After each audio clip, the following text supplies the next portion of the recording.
khipha. Hayi asibonga siwineni wonke lamabhayi election. Ya bashifte nesikole basebenzile. Kenny G, Hi. Yes. Masangu. how are you? How are you?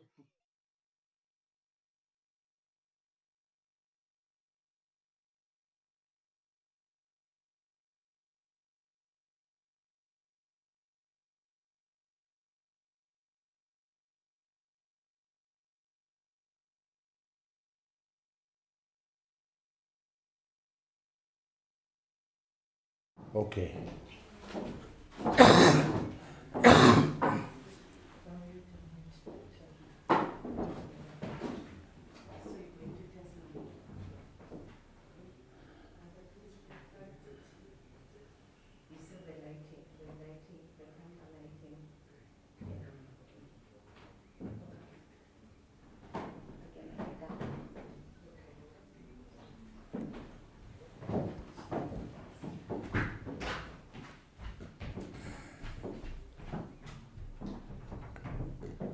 Abantu laba, all of them basemakhaya. No one is in the NCOP. Yona virtual. Unlike ENA, the hybrid yona. Yeah. It can be in the house and virtual. Okay. Yes. All right.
thought ukuthi maybe Honorable to Viola, yes, he's to fine. say gone through it.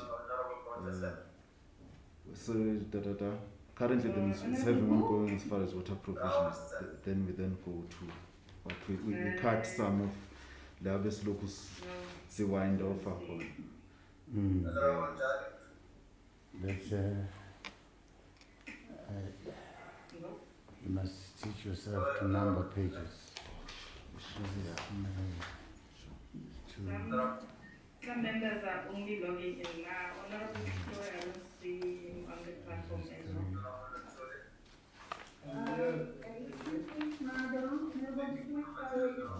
Honorable Victoria is there and he's fine. Thanks, Honorable Victoria. Now, Honorable Shinche, Victoria, can you please show your video let me if you are quickly read. on the platform? Not yet on the platform.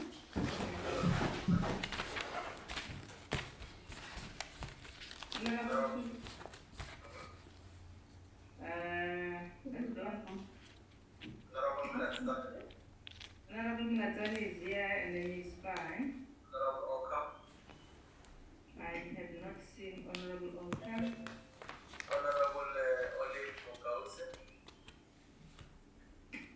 Not yet on the platform, okay? Honorable Arnold is logged in, but the video is off. No. No, not here. Honorable Grete also not here.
signature signed in also.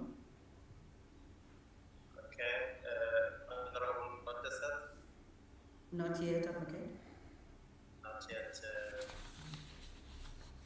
Honorable Ryder. Also not yet, advocate. Not yet.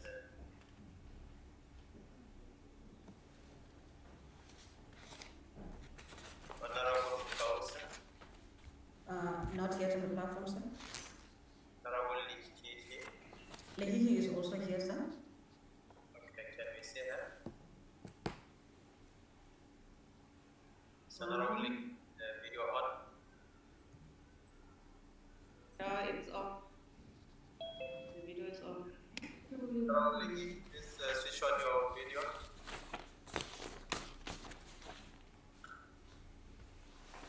Honorable okay.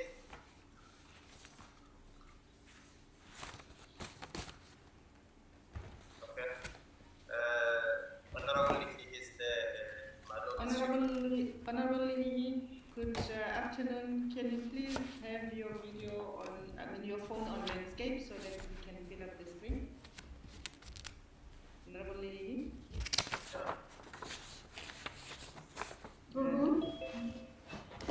Please.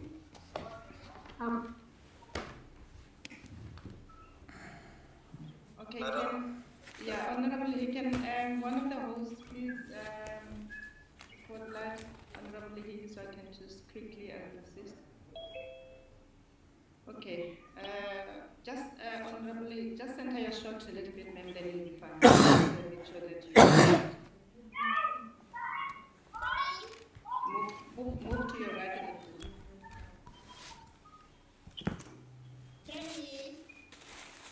Yeah, no, more to your right, not to your left. More to your right. Just make sure you are centered. Okay, the other way. More.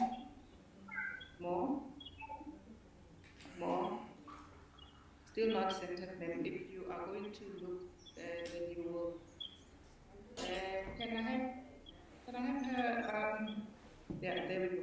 That is much better. Just make sure that you are centered, ma'am. Then you will be fine. Otherwise, you look like you are going out of the screen. Just make sure that before you speak, make sure that you are centered. Thank you. Can we get Chairperson? Good afternoon, Honorable Chair. Can you see the Chairperson there? The chairperson did come in, and yes, he is here. The video is on also. Okay. Can you please spot that, Honorable Chair, for me?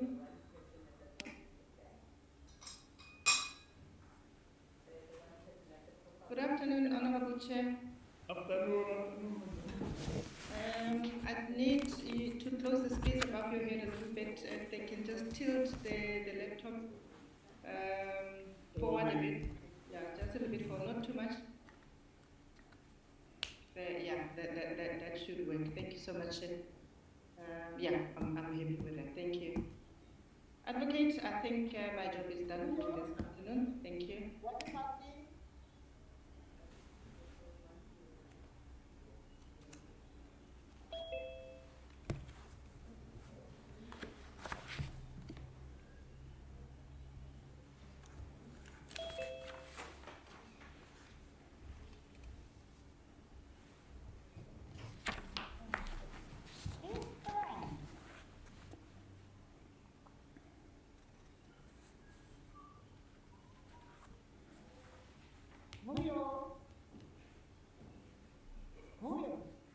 Hello. Am I right? Mado, can you answer, please? Can I see Honorable Dongeni again? I'm here. Okay, are you using a phone or a laptop, ma'am? A laptop. Laptop, okay, just tablet. Just turn it up a little bit to eliminate the ceiling, so you can have a little space, not too much space above your head. Yeah, then that will be fine. Yeah, I'm happy with it. Thank you, ma'am.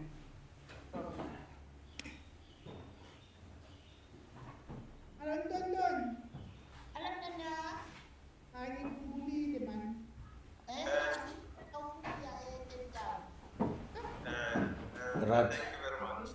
Can we have a glass that is not transparent so that I can put this? You can't be drinking tea in the assembly. Yeah, I think so. So I want to put it in a glass, but then you go transparent. Yes. Yes. I shall indicate once we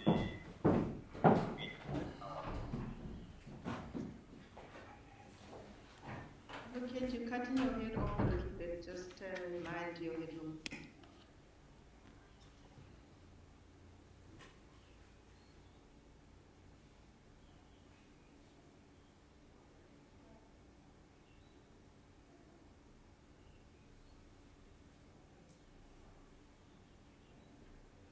Thank you very much. I think we may commence with the proceedings.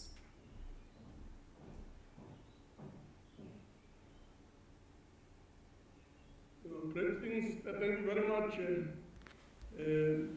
As is the practice and as a tradition, I will bow to my right and bow to my left. I will then request the delegates to observe a moment of silence for prayer on meditation.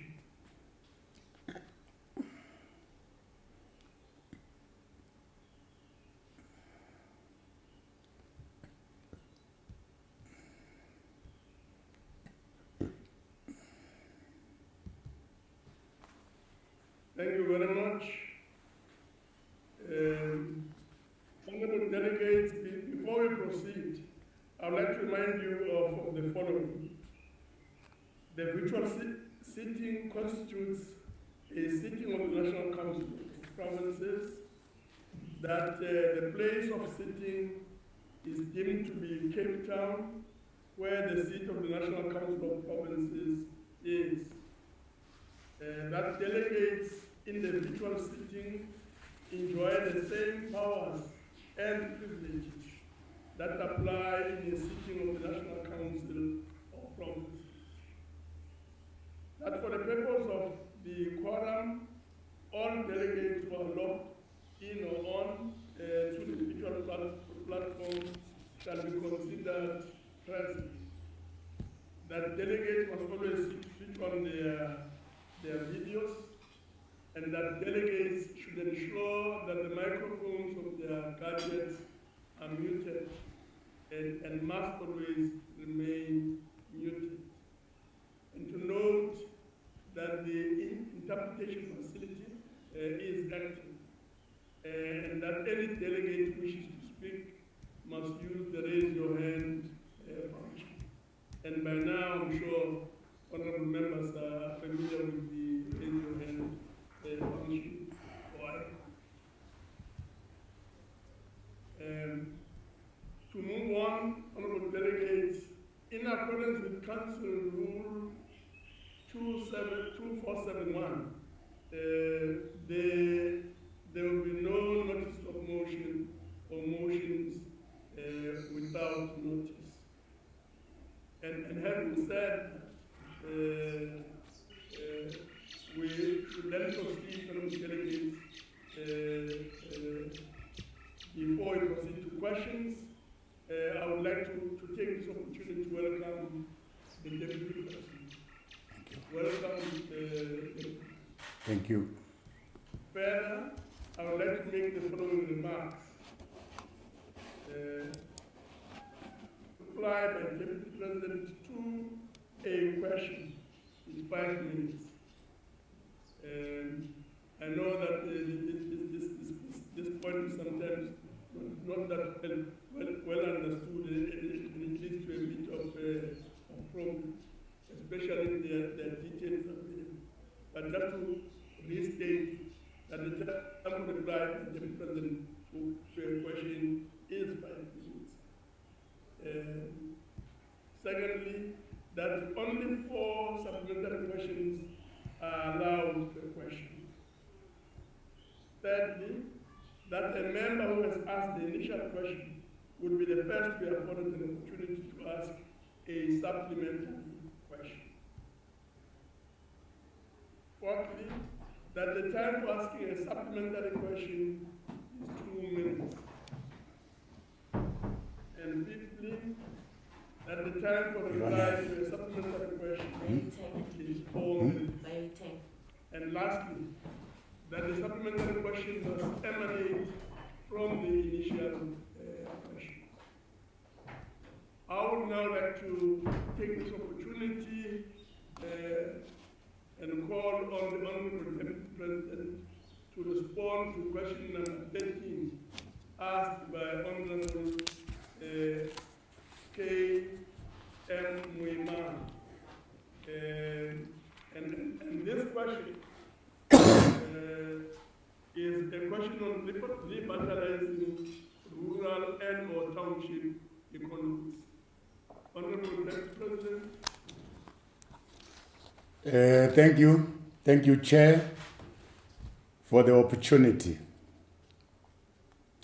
The response to the question: one of the critical pillars of our country's industrial policy focuses on the development of new economic centers through special economic zones and industrial parks that are geared towards attracting private sector investment to boost the growth of local economies. This entails the development of new special economic zones and the revitalization of existing industrial parks and sites that link small businesses, especially those owned by women and youth, to global economic value chains. We are advised by the Department of Trade and Industry and Competition that to date, Chair, our special economic zones have attracted just over 230 private investors, of which 127 are already operational, with a combined value of approximately 17.2 billion rands. In the process, approximately 15,251 direct jobs have been created. There are 12 industrial parks that are under revitalization in the Eastern Cape, KwaZulu-Natal, Free State, Northwest, Limpopo, and Mpumalanga provinces. Some of these industrial parks are strategically located in the townships and rural development nodes and are integral to the local economic development systems of these areas. In these cases, government invested in the upgrading of these areas, upgrading the security and building infrastructure to make these parks very safe, more conducive for business activities to take place, and to be attractive to investors. As guided by the National Development Plan, government is prioritizing implementation of programs which target poverty and inequality and contribute to the agenda of growing an inclusive economy. This focus is based on the reality that we cannot have socially cohesive and safe communities while millions of our people reside in areas with minimal opportunities for them to realize full potential. As detailed in the Economic Reconstruction and Recovery Plan that was unveiled by the President, our developmental plan prioritizes programs that invest in realizing the untapped potential of small and medium enterprises. Targeted focus on industrialization through localization is about building the manufacturing capacity and infrastructure of local businesses, especially small businesses, to develop new products and supply key markets value chains. Through increased participation, small businesses can unlock employment opportunities in township and rural areas. Chair, one of the key barriers to entry and participation in townships and rural villages is lack of requisite infrastructure to support small businesses to grow, expand, and access bigger domestic and international markets. As a result, government has prioritized the provision of business infrastructure support, including access to office space, connectivity, technology platforms that enhance innovation. More importantly, our land reform program has also prioritized allocation of strategically located state-owned land and properties for purpose of industrial development in order to support small businesses, especially in township and rural areas.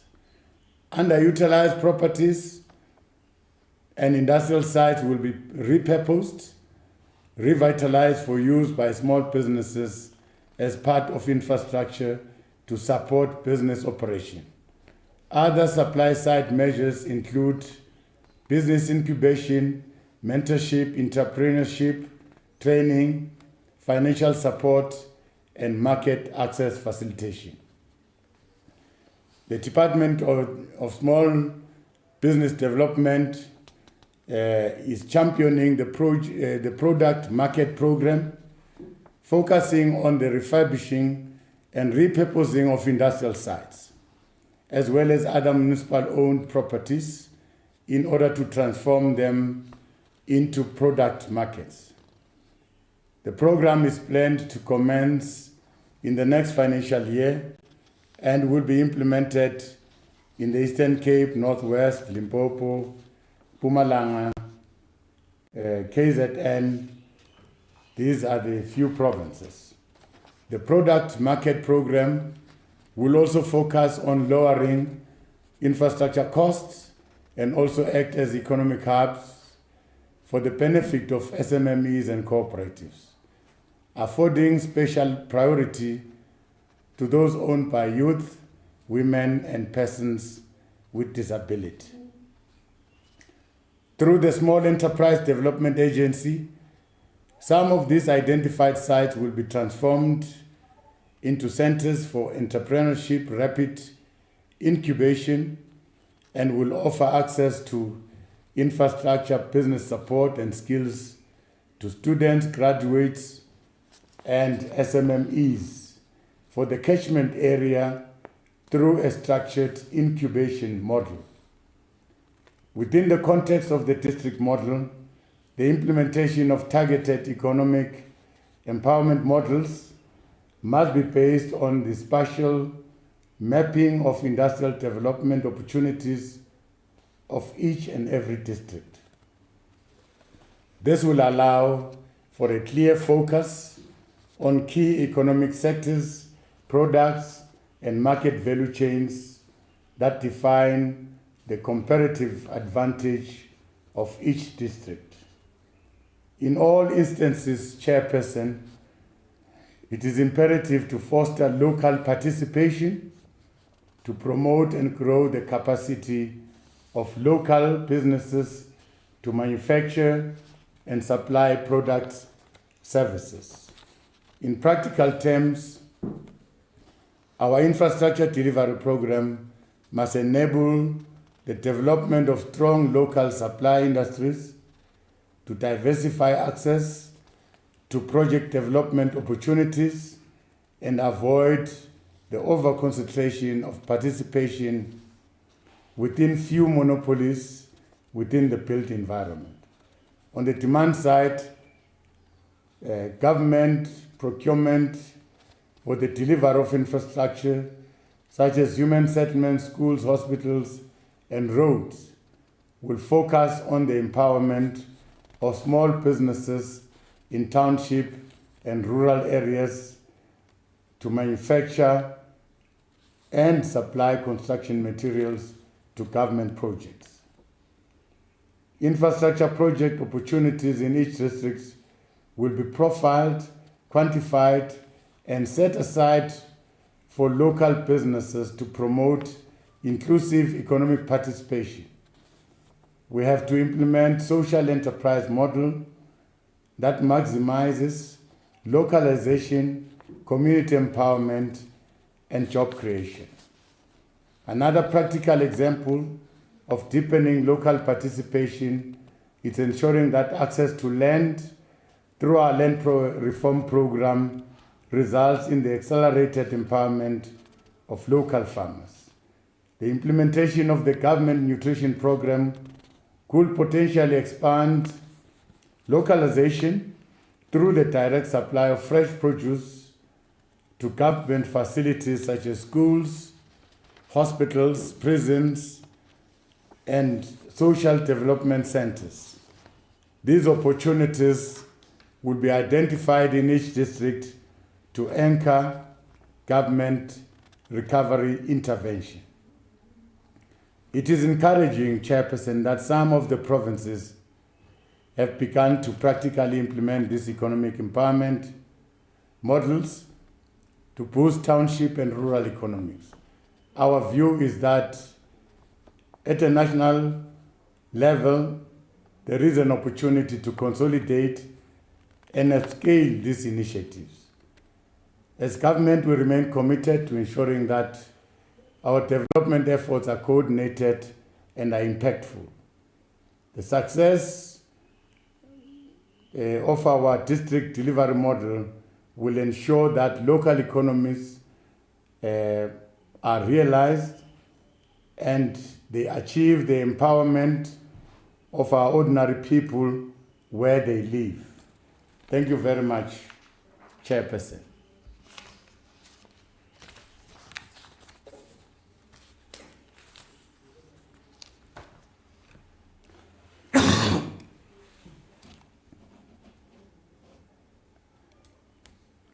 You are muted, Chair. Now we move on to the first supplementary question. We'll call on Honorable Moiman to come forward. Thank you, National Chairperson of the Council of Provinces. Two things, National Chair. Allow me to first express my appreciation to the Deputy President as part of the ANC leadership collective that through our government continues to lead a broad program of extraordinary measures to restore our economy to inclusive growth caused by the COVID-19 pandemic to our people's life and our country's economy. Secondly, let me express also my appreciation to the Deputy President for reaffirming the position of the ANC government that indeed South Africa cannot achieve a participatory and inclusive economy in townships and rural areas are not meaningful participants in the mainstream economy.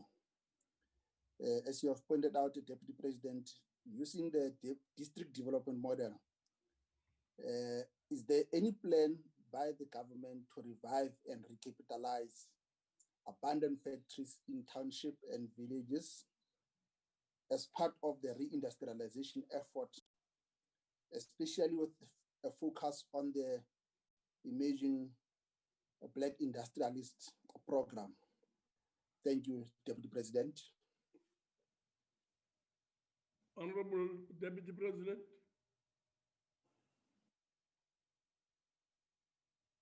Follow-up question. As we are speaking, Chairperson, government is currently renovating these old abandoned infrastructures in provinces like the Eastern Cape, Free State, Northwest, Limpopo, and Mpumalanga. Work is underway. And the process of identifying your SMMEs and your cooperatives that will eventually occupy these spaces is also underway. Some of the provinces have already identified SMMEs to benefit from their procurement initiatives, like, for instance, your enterprise model, where some of the SMMEs are requested to deliver some of the building material, like bricks, window frames. Some of the small-scale farmers are made to deliver fresh produce to their nutrition program. So work is underway. It's going to be strengthened by our coordination at a district level as we implement the district delivery model. Thank you, Chair. Thank you very much, President. We now move on to the second supplementary question from Honorable Boshoff. Honorable Boshoff. Thank you very much. Good afternoon, Honourable Chair, and good afternoon, Honourable Deputy President.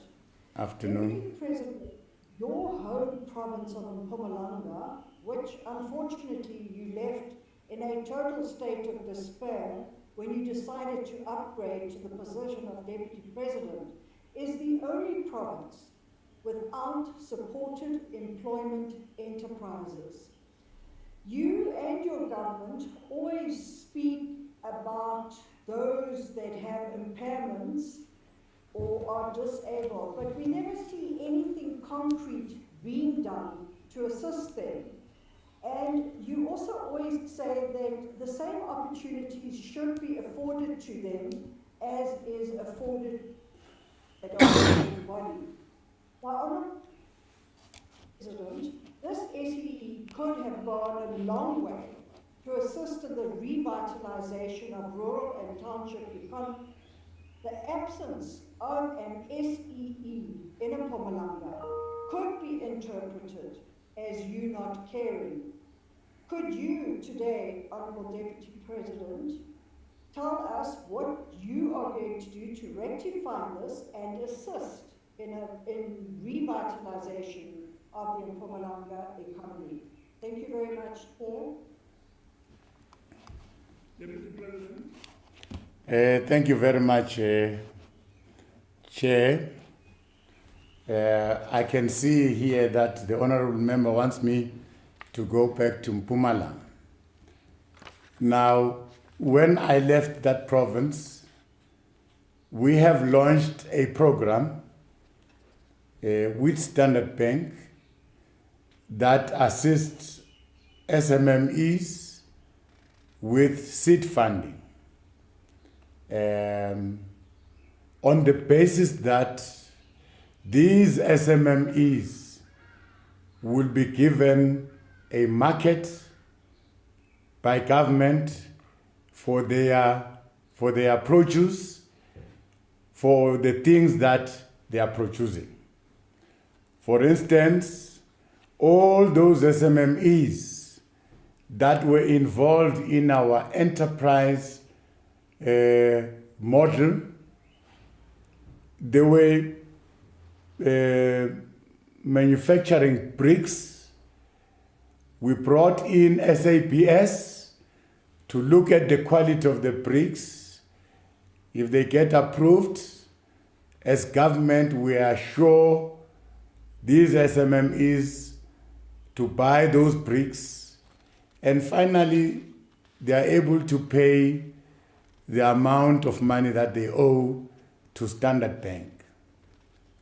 We have repeated that project in a number of settlements, areas where we were building RDP houses, in areas where we were building roads, so schools, clinics, in terms of the built industry. In terms of the nutrition program, we have grouped small farmers, supported them to produce fresh produce, and we collected the fresh produce into one area. From there, it is delivered to schools, and these small farmers are then paid. This program was going on in a way of supporting the small farmers. I thought those that are coming beyond, after me, will build from those initiatives.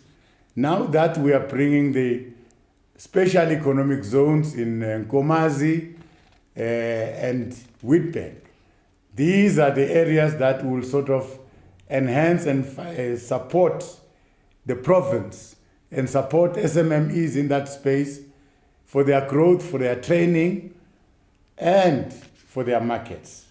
Thank you very much. On a point of Yes, Honorable Bishop. Yes, thank you.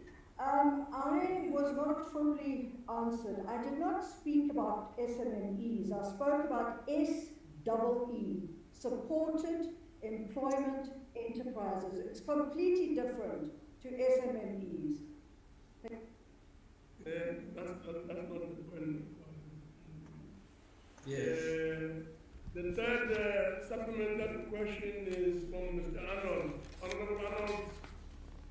Thank you, Chairperson, and also greetings to all the honorable members, and then also to the Deputy President.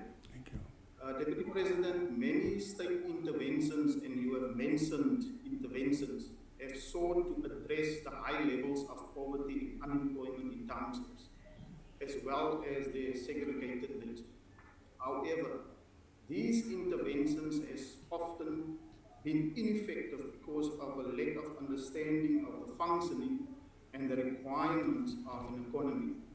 Now, Deputy President, if the required fundamentals for an economy are missing, attempts to support and grow local township economy activities will have limited success and will not attract external business.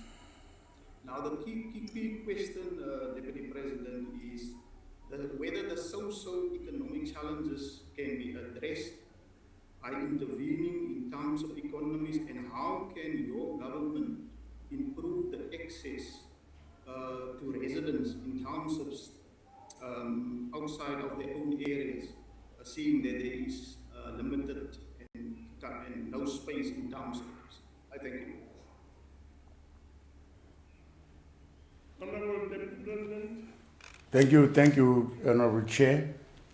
That is why the essence of the question is the industrial parks, your special economic zones, all those areas that are devoted for business, that were owned by former homelands and all that are now dilapidated. The question was, are you trying to revitalize, renovate those areas? And the answer was yes.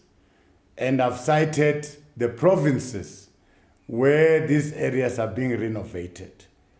This is an attempt to give space for SMMEs, office space, areas where they can work and produce.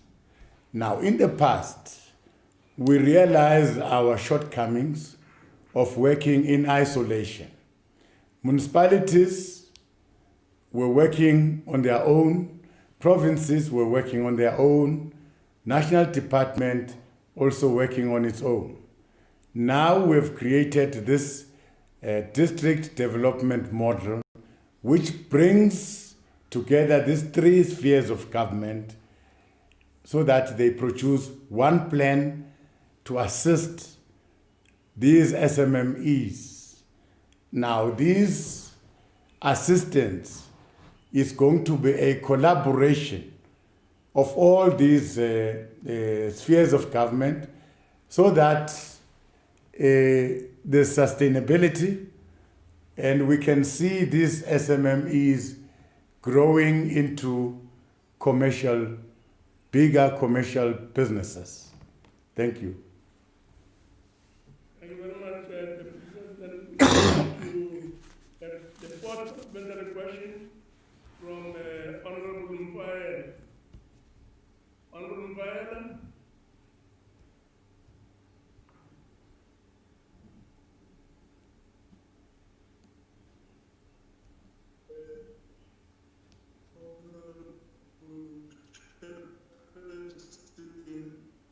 Honorable Deputy President, in the lines of culture and rural development recently unveiling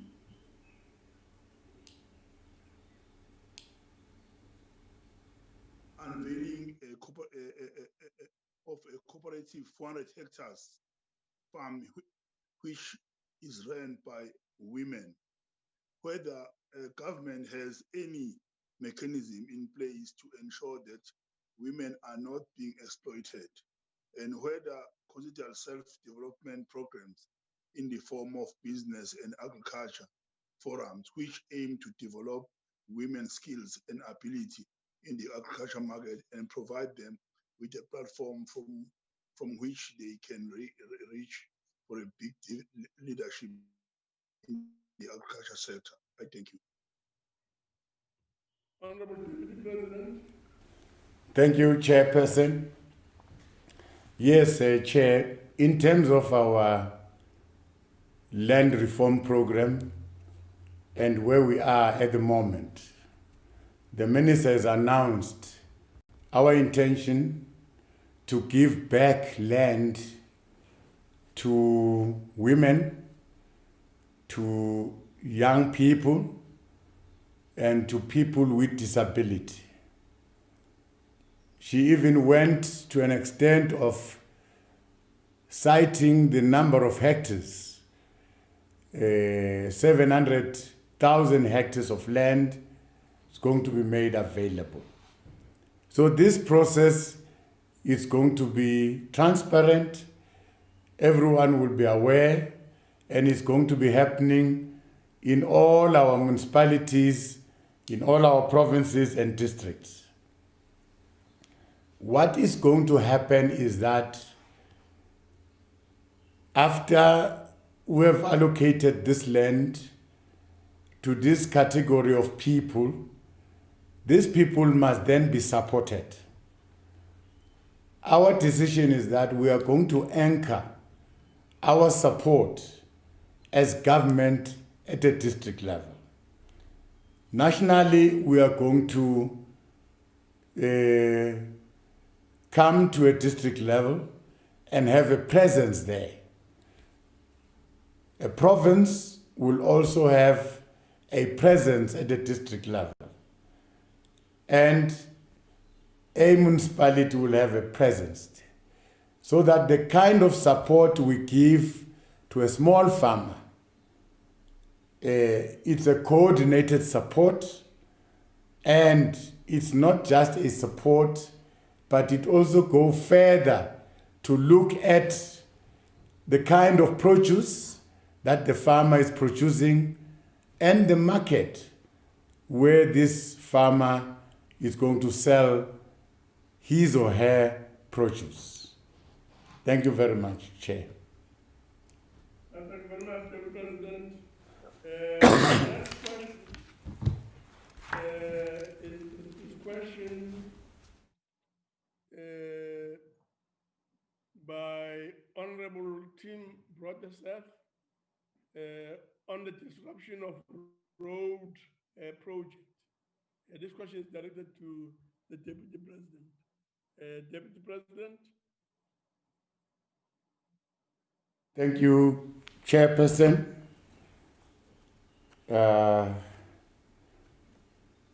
We note the important question from the Honourable Member, which refers to the interministerial task team established by the President to investigate the disruptions of road projects. We wish to clarify this from the outset that the President has not established an interministerial task team in this regard. However, the President mandated the Minister of Employment and Labour to attend to the issue of road freight disruptions and the banning of trucks in the province of KwaZulu-Natal. In attending to this matter, the Minister was accompanied by the Minister of Police, the Minister of Home Affairs, the Minister of Transport, and members of the Provincial Executive Council of KwaZulu-Natal. To this end, 8 persons have been convicted and sentenced in various magistrates, and in addition, more than 10 suspects have appeared in the Escort Magistrate Court and have been remanded in custody until the next court appearance. Honorable Chair, it is true that on several occasions we have experienced disruptions of projects by concerned groups and disgruntled communities in some parts of the country, resulting in undue project delays and negative impacts on service delivery. In the main, Chair, these disruptions are attributed to the perceived or real lack of localization and access to business participation opportunities by locals. In simple terms, local projects are seen as not benefiting local people in terms of enterprise development and employment opportunities. We must also note that these acts are not homogeneous as they take various forms in different places. In KwaZulu-Natal, we have received reports of instances where community members and other groupings have resorted to acts of violence to stop business operations and ongoing infrastructure projects as part of their protest to gain access to these business opportunities. As government, Honorable Chairperson, we strongly condemn the destruction of property and infrastructure, no matter how legitimate the grievances may be. We reiterate that incitement of violence and lawlessness is an antithesis of what we stand for as a constitutional state.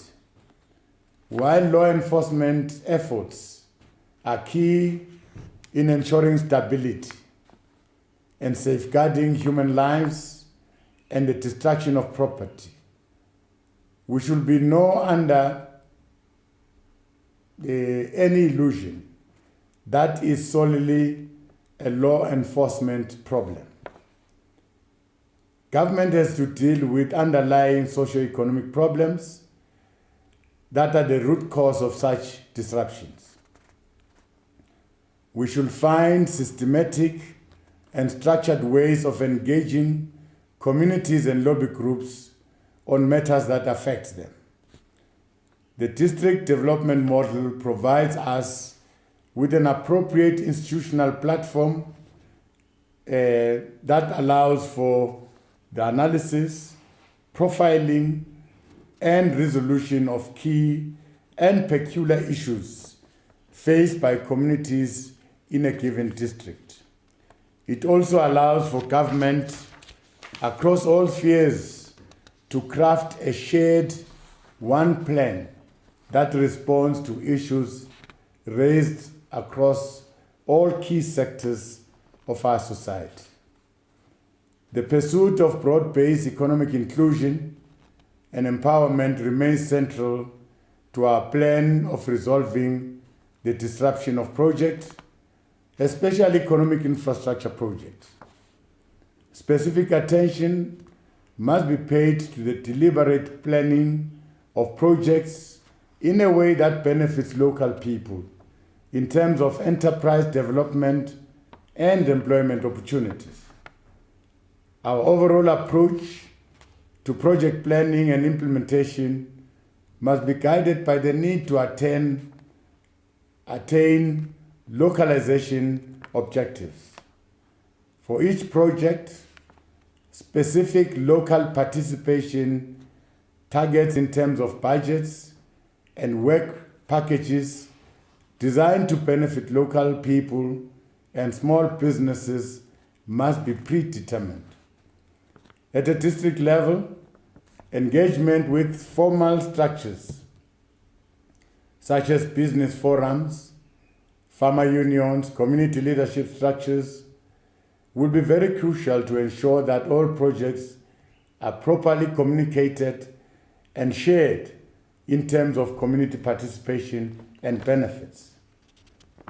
Participation in the supply of designated product and services by local small businesses must be coupled with intensive capacity building, skills development programs to ensure that local enterprises meet quantity targets and the quality standards set out in predetermined project opportunities. For instance, if a human settlement project valued 3 billion rands sets a target that bricks, door frames for RTP houses worth 1 billion will be sourced from local manufacturers in a given district. Government agencies such as the South African Bureau of Standards, Small Enterprise Development Agency would need to be engaged as part of the capacity building program to ensure that local small businesses do comply with SAPS standards. They must also be assisted to build the necessary capacity to supply the required quantities at the right level. We have said before that by the nature, township and rural economics are predominantly made up of small and medium enterprises that may not necessarily have the capacity required in the execution of the construction projects. Therefore, this may present obstacles to their participation in big construction projects. Henceforth, as we embark on the broad economic transformation agenda to address inclusive economic growth and broadening participation, we must consider reviewing service level agreements and tender documentation for both consultants and contractors, and incorporate enterprise development through localization and supply of materials. It should be a consideration in determining procurement in construction work to prescribe as part of the briefing to bigger companies that they should identify and engage local enterprises within communities in which any construction project is implemented. To ensure that these enterprises are competitive and meet the demands of the market, economic departments and agencies, especially in the built environment, need to offer the necessary support and enforce the implementation of programs that promote and support enterprises and supplier development in order to enable access procurement opportunities as part of government inclusive economic growth. Thank you, Honorable Chairperson. Thank you very much. The first supplementary question comes from Professor. Honorable Team. Honorable Chairperson, thank you very much. Mr. President, I'm afraid it appears that your advisors have briefed you very poorly. In fact, your advisors contacted me for information on this question. I supplied them with a SANRO report, which would help inform your answer today. We are talking about something completely different, Mr. Deputy President. The question is not about the disruption of trucking in KZN. What we are talking about here is rogue units that the President referred to in his SONA address that arrive on construction sites and demand cash. They do not demand a piece of the work. They are not local labor. They are criminal gangs that the President referred to in his SONA speech. So the question I have for you today, Mr. Deputy President, is as follows. Are you prepared here and now to publicly condemn any action by any individual or individuals that seeks to use threats of violence and extortion to achieve criminal ends that jeopardize the infrastructure of South Africa?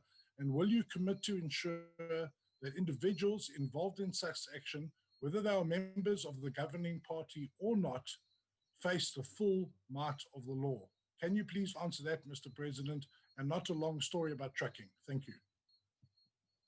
Honorable Deputy President. Honorable Chairperson, yes, I think as government we condemn all activities that seeks to undermine the rule of law. All those that will do things outside the scope and scale of our law. These must be dealt with by our law enforcement agencies. There's no one who's going to be given money without working. All people that are employed, there are terms and conditions of this employment and how you are going to be paid for such piece of work. So, as much as we are saying all those who are disruptive, who are undermining the law regime of our country, must face the full might of our law enforcement agencies. We equally aware of a situation where our people are unemployed and are struggling, looking for work. Equally, as government, we are taking the responsibility of creating work opportunities that will deal with the unemployment rate that is currently prevailing in our communities. Thank you very much. Thank you very much, Mr. President. Let's move on to the second supplementary question from Honorable Njadu. Honorable Njadu. Thank you very much, Chair.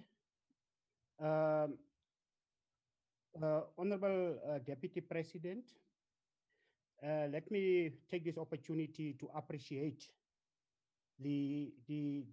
how you have responded to the question in terms of disruption of road projects, and also to appreciate the response to the criminality and the economic sabotage of the matter of the disruption of roads projects. Now, Honorable Deputy President,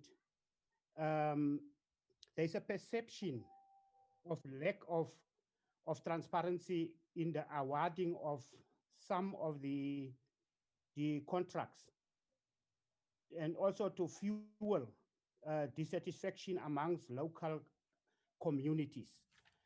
Now, the question, Honorable Deputy Chair, Honorable Deputy President, is that in localization, and when is the review of the public procurement system going to be finalized to ensure greater local participation?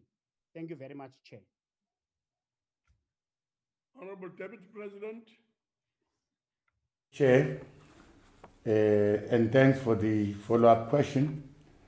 Now, the perception and the dissatisfaction that is prevailing on the ground at times is justified.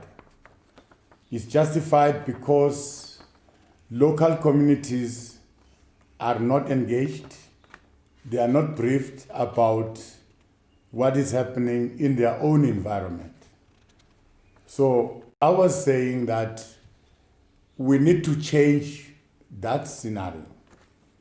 There should be some predetermined objectives. That means right from the tender stage, right from the time we conceive of a project in a community, we must be aware that there are people that must participate. So there should be deliberate effort from the side of government to inform people, to prepare them, and to make these people participate in this project. This will ensure that some of the buildings that we have in our communities gets respected, because when people participate in building a school, they take full ownership of that school. They regard that school as theirs because they have participated. So as government, we're going to improve that so that we don't just parachute and bring projects without involving the community. The community must benefit in terms of employment, in terms of the supply of whatever material that can be supplied into the project.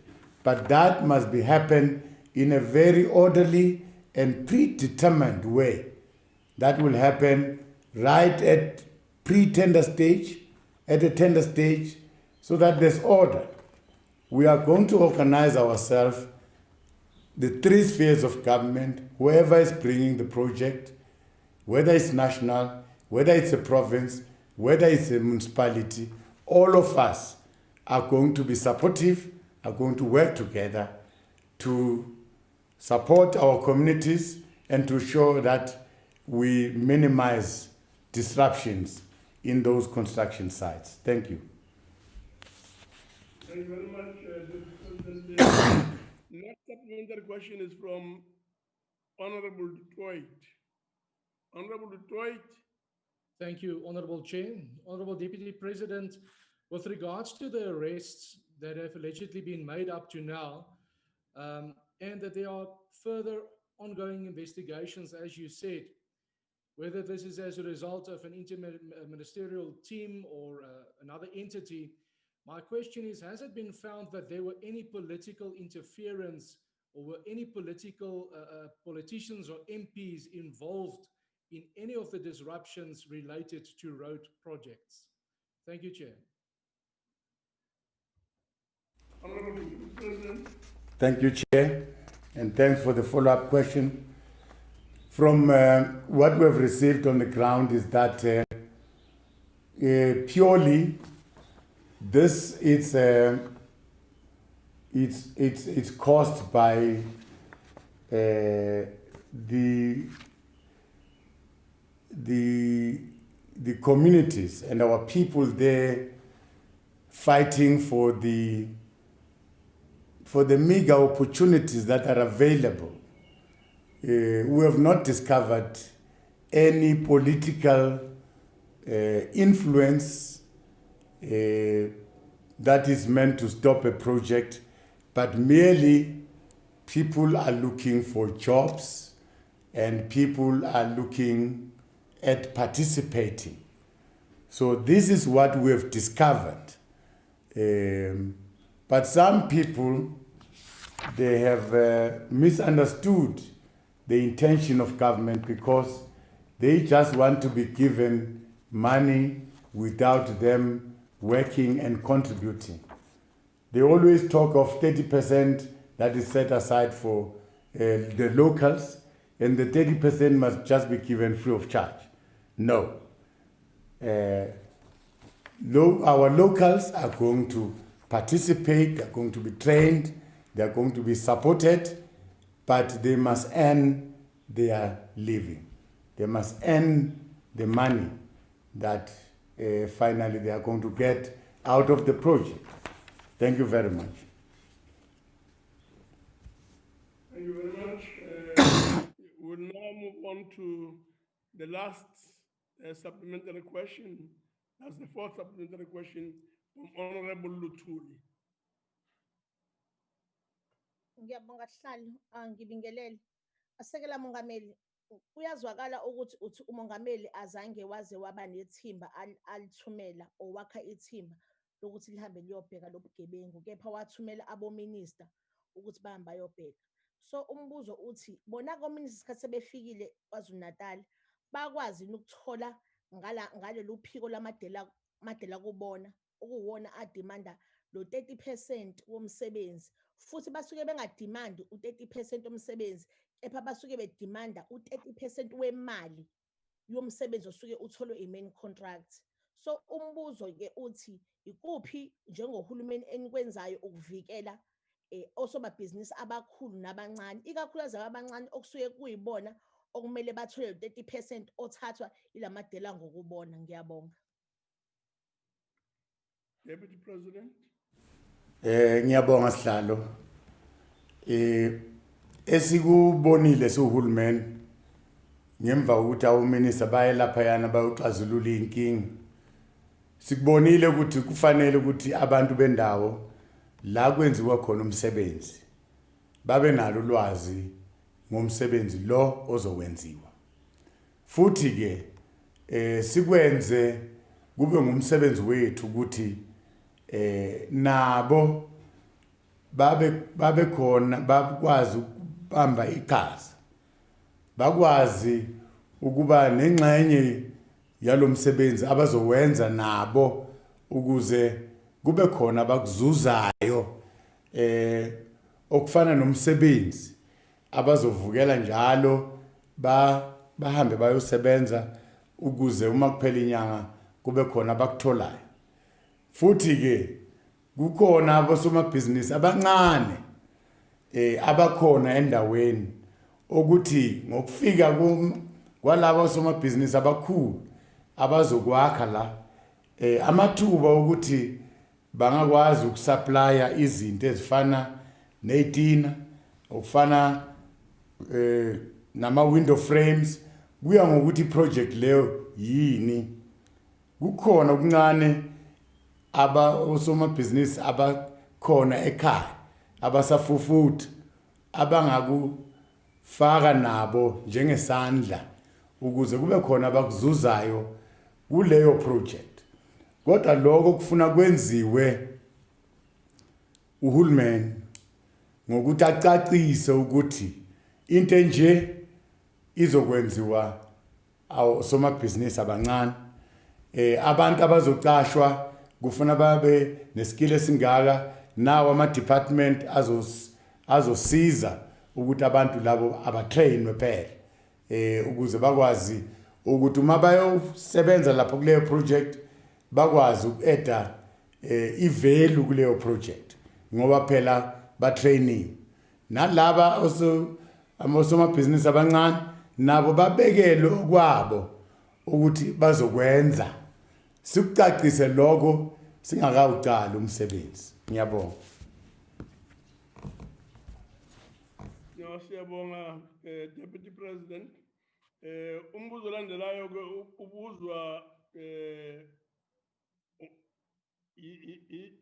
ohloniphileyo lapha uAyinsube wase Free State ebuza umbuzo ebhekisa ku Deputy President. Lo mbuzo ukhuluma nge-service delivery challenges eQwaqwa. Deputy President.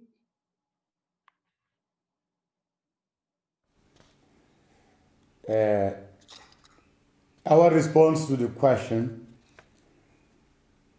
Chair, it is concerning to us that the service delivery protests in Kwagwa have been going on for a while. We understand the plight faced by the people of Kwagwa regarding the recurring challenges in the provision of basic services such as water and electricity. It is for this reason that the Maluti-Apofong local municipality, it's among the municipalities that have been identified as service delivery hotspots. The municipality is currently receiving attention through combined efforts by national and provincial government. We therefore would like to thank the people of Kwakwa for their patience as we work to resolve the challenges of service delivery, especially access to water and electricity that they are facing on a daily basis. We salute these people of Kwakwa for their active citizenry in raising their voices and exercising their right to protest within the confines of our Constitution. We wish to assure the people of Kwakwa that despite the prevailing challenges, laudable efforts are continuing to accelerate service delivery provision in the Maluti-Apofong local municipality.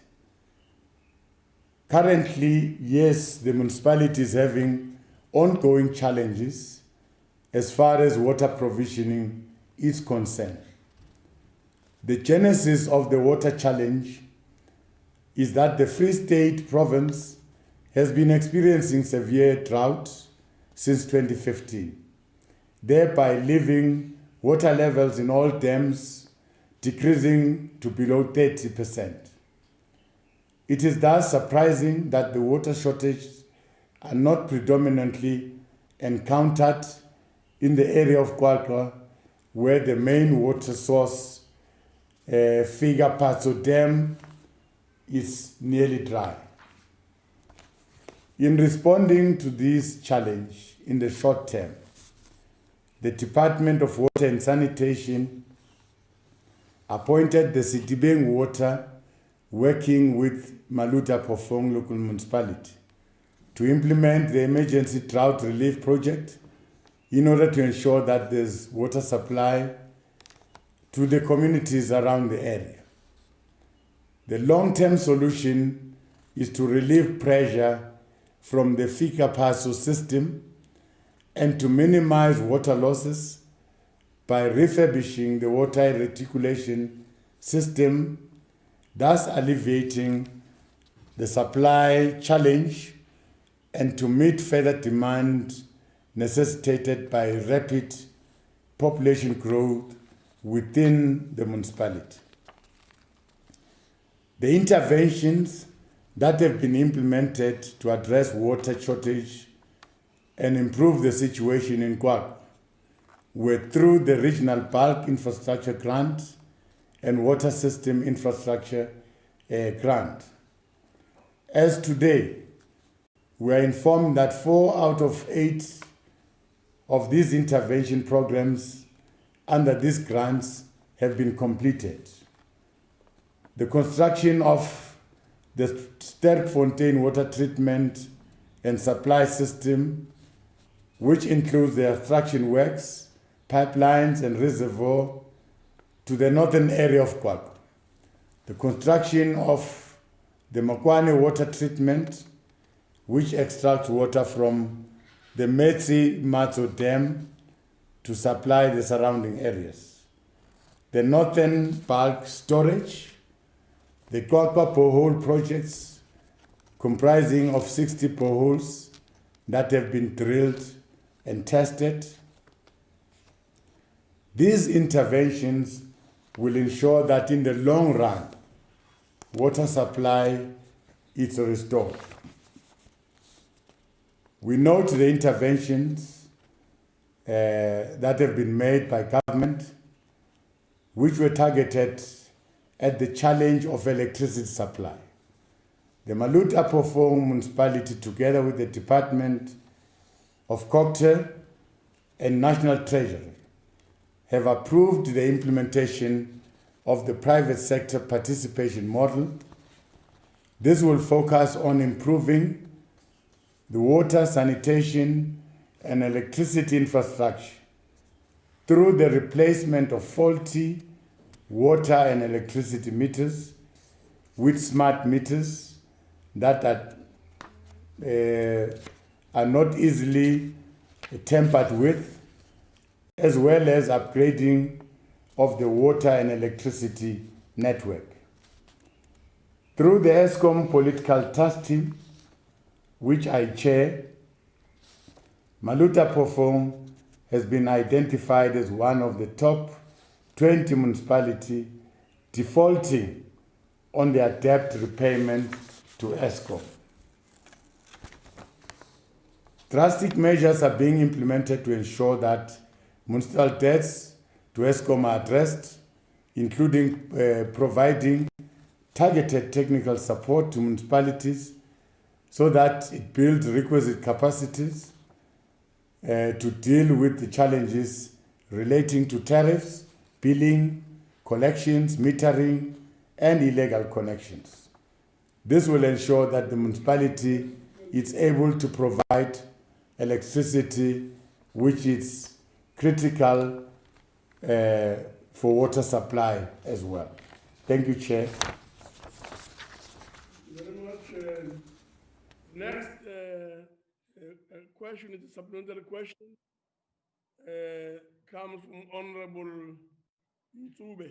Honorable Ntube. Thanks, Chairperson of the Council. Let me also thank the Deputy President of the Republic for a just and honest response. Last week, Deputy President, during the NCOP Provincial Week, we had the opportunity to interact with various municipalities in the Free State, including Malutapofu local municipality, which covers area of Kwakwa. What was reported shows signs of continuing maladministration, corruption, and thuggery. Will the Deputy President assure the nation today that the law enforcement agencies will decisively deal with those linked to acts of corruption in Malutapofu local municipality, and also take us into confidence, the Deputy President, that the people of Kwakwa will again have clean and safe water running from their taps very soon. Thank you very much, Deputy President. Deputy President. Honorable Chairperson, thanks to the follow-up question. Yes, I want to assure the people of Kwakwa that finally they will get water and they will get electricity. But I must put a rider on this assurance that going forward, I'm expecting the people of Kwakwa to also pay for the services that are rendered by the municipality. They must pay for the water, they must pay for electricity. Because currently the problem that we are facing, after all the interventions, we were supposed to have water now, given the intervention that we've made. But because the municipality is owing ESCOM, then they took each other to court, and finally there's a standoff. Now, this standoff has resulted in ESCOM switching off the electricity. As a result, our water reticulation system is not working because there's no electricity. So this problem is intertwined. As much as the Malutapofu municipality must up their game, it's equally important for our people to pay for services so that collectively we take responsibility. Yes, we are going to intervene to this problem. We are going to, in the near future, shortly, we're going to have a meeting with the municipality, the province, ESCOM, so that we see how best we resolve this problem going forward, so that our people should have water. But our people must pay. Yes, we are going to uproot corruption. It is our conviction that corruption will destroy the little that we have. So as government, we are going to support our law enforcement agencies. We are going to stand behind them to ensure that we uproot corruption. That is going to happen in Maluta Pofong. Our law enforcement agencies must act without fear or favor. Thank you very much. Thank you. The second supplementary question comes from Honorable Mpaela. Honorable Mpaela. Chairperson, Honorable Deputy President, with reference to violent protest that unfolded in KwaZulu-Natal because of the government's failure to improve service delivery, whether the government has made any effort to attend to the needs and demands of the protesters and the community. Furthermore, Honorable President, Deputy President, in what way does government aim to improve on and take accountability for its continued failure to fulfill the constitutional mandate of service delivery? Thank you, sir. Honorable Deputy President. Thank you, Honorable Chairperson. The leadership of the province in KwaZulu-Natal, under the leadership of Premier Zikalala, and the leadership of our municipality in eThekwini, they've ensured that the protesters are met and their grievances are being attended to. We must, however, say that as much as there are certain failures in the delivery of services, like, for instance, water and electricity. These services, they don't come for free. Our people must pay for these services so that municipalities can also service the infrastructure. At times, the collapse of these services is due to the ailing infrastructure which municipalities are unable to refurbish because they don't have the amount of money that is required. So, service delivery, it can be the sole responsibility of a sphere of government. It also involves our own people that must contribute in terms of the services that they consume, so that they can, those who are offering those services can continue to offer these services. However, with the introduction of our district delivery model, we've realized the disjointed nature in which the spheres of government are working. So this is one attempt to get all the spheres of government to come together, so that as we plan for a delivery of service, we do it together. If we plan for a human settlement project, we also plan for water, we also plan for electricity together. And if there are problems, we attend these problems together. If we unleash projects that seeks to deliver services to our people, we do it together as the spheres of government. Thank you very much. Thank you very much, David President. The third supplementary question comes from Honorable Muletsane. Honorable Muletsane. Thank you, Chairperson. Deputy President, Maluti Apofung was recently taken out of Section 1391B, while obviously still struggling to provide service delivery and failing to remove GOAT employees from their payroll, which negatively impact their financial resources. What are the reasons for prematurely removing Maluti Apofung under Section 1391B? Ke a leboha. Honorable Deputy President. Thank you, Chair. I'm not very quite sure about the decision to remove the municipality under Section 139. The province, the Department of Culture nationally, all those, even the NCOP, yourself, honorable members, you party to that decision of removing the Section 139 because you were party to the implementation of that decision.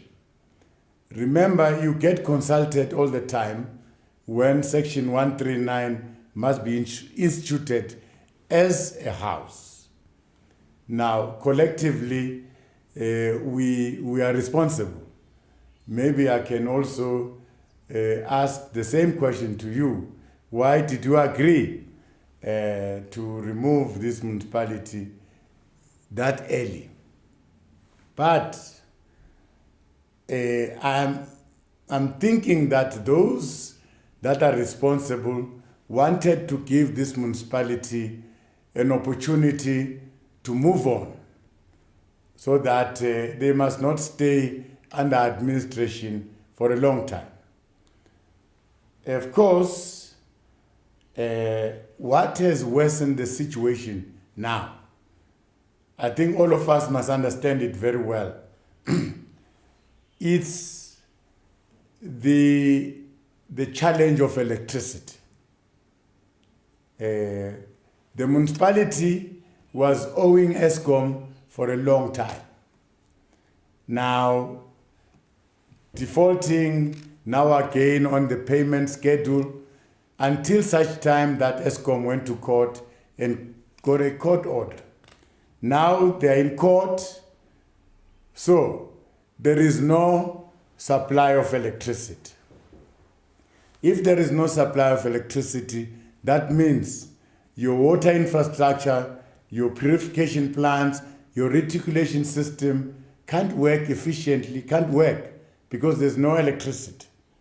So in the main, we must resolve this electricity problem, which is a long outstanding matter the municipality has been owing.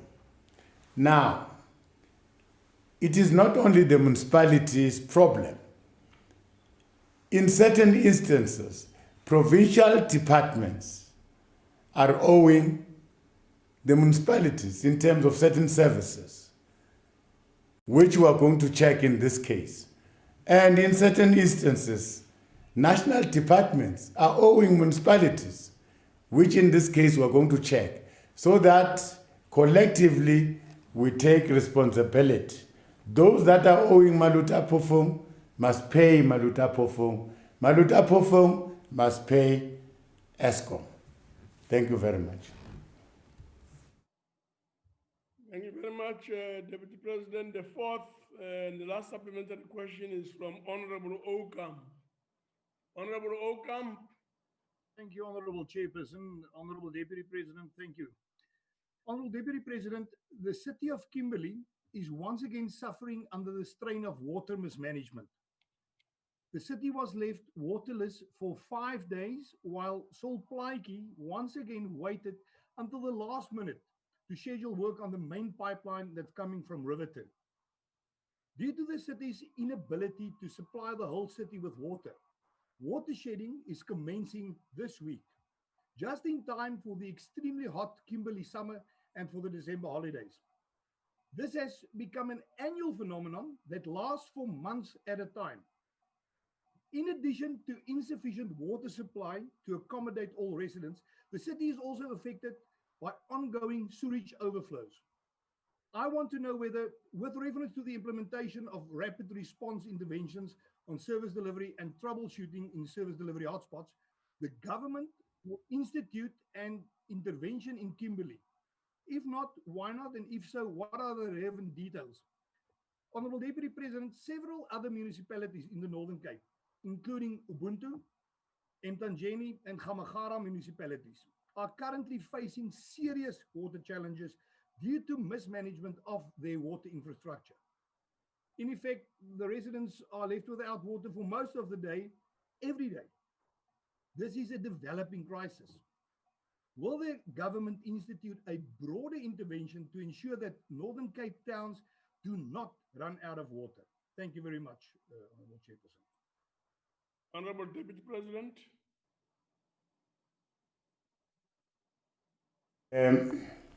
Let me assure the honourable member that we will follow up on this question about Kimberley, the city, and about the disruption of services. I'm going to take keen interest personally to visit the city and see exactly, get it firsthand from the leadership of the city and probably the province, so that we get to understand. And we will be in a position to reply to the honorable member in black and white to say, this is what we have discovered and this is what we have proposed to be done so that the problem is eliminated. I can tell that we have got a few of these disruptions, which we think that by the way we are introducing the district development model, we think it's going to present a solution to all these minor disruptions, because we are going to have the three spheres of government in one place so that we can respond promptly to any service delivery problem. Thank you very much. Thank you very much, Deputy President. The next question is question 16. And this question is on investigations into ESCOM COO. It is posed by Honorable Mukause from Northern Cape and is directed at the Deputy President. Deputy President. Thank you, Honorable Chairperson.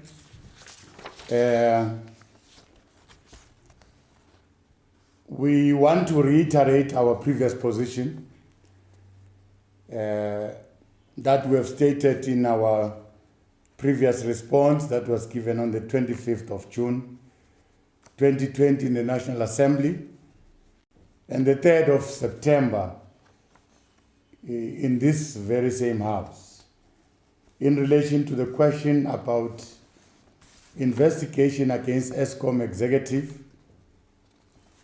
wherein we affirm government's position as a shareholder to the adherence of corporate governance. This is premised on appointing a competent, experienced, and a capable board to run the affairs of ESCOM in a diligent manner, with zero tolerance for corruption, including any conduct that may undermine government's efforts of building a financially sustainable energy utility that is geared towards meeting its developmental objectives. We further stated, Honorable Chairperson, that we have no basis to doubt the fairness and the integrity of the investigation process as conducted against the Chief Operation Officer. That the report makes no reference to any hindrance experienced by the senior counsel in carrying out his investigation in compiling his report. That situation has not changed. In fact, the report by Advocate Kasim SC specifically stated that he had full and untrammeled access to documentation and all witnesses. Notwithstanding this principle of corporate governance, we have been informed that ESCOM Holding established a legal panel on the 1st of April 2019 for a period of 5 years, comprising of 58 law firms. ESCOM has signed a service level agreement with all these law firms whose services would be required as and when required. The hourly charged out rates were agreed with the law firms in question and form part of the signed service level agreement. In addition, there are provisions in this service level agreement for the law firms to engage in services of junior and senior counsel from time to time, depending on the complexity and novelty of the issues that needs to be attended. In respect of the grievance that was brought against the COO, the ESCOM Legal Department instructed POSWA Incorporated and Level 1 triple BEE rated and 100% black-owned firm, which in turn secured the services of Advocate Eric Mkawane, which is a practicing advocate of the High Court of South Africa, as an independent chairperson of the grievance hearing. Through this process, allegations against the COO were thoroughly ventilated into proceedings presided over by two senior counsels, Advocate Kasim and Kawan, both of whom found that there are no grounds for any disciplinary actions to be taken against the COO. A further internal investigation performed on behalf of ESCOM board and the request of the Public Enterprise Minister has confirmed the finding of the previous two investigations, namely that the COO has at all times acted in the best interest of ESCOM. The board of ESCOM therefore regards the two matters as closed. We are confident that the board and the executive management have put in place the necessary mechanisms and systems to tackle any acts of corruption, including legacy issues that have contributed to the current state of ESCOM. This includes taking the necessary actions through due processes against anyone found to be involved in corruption.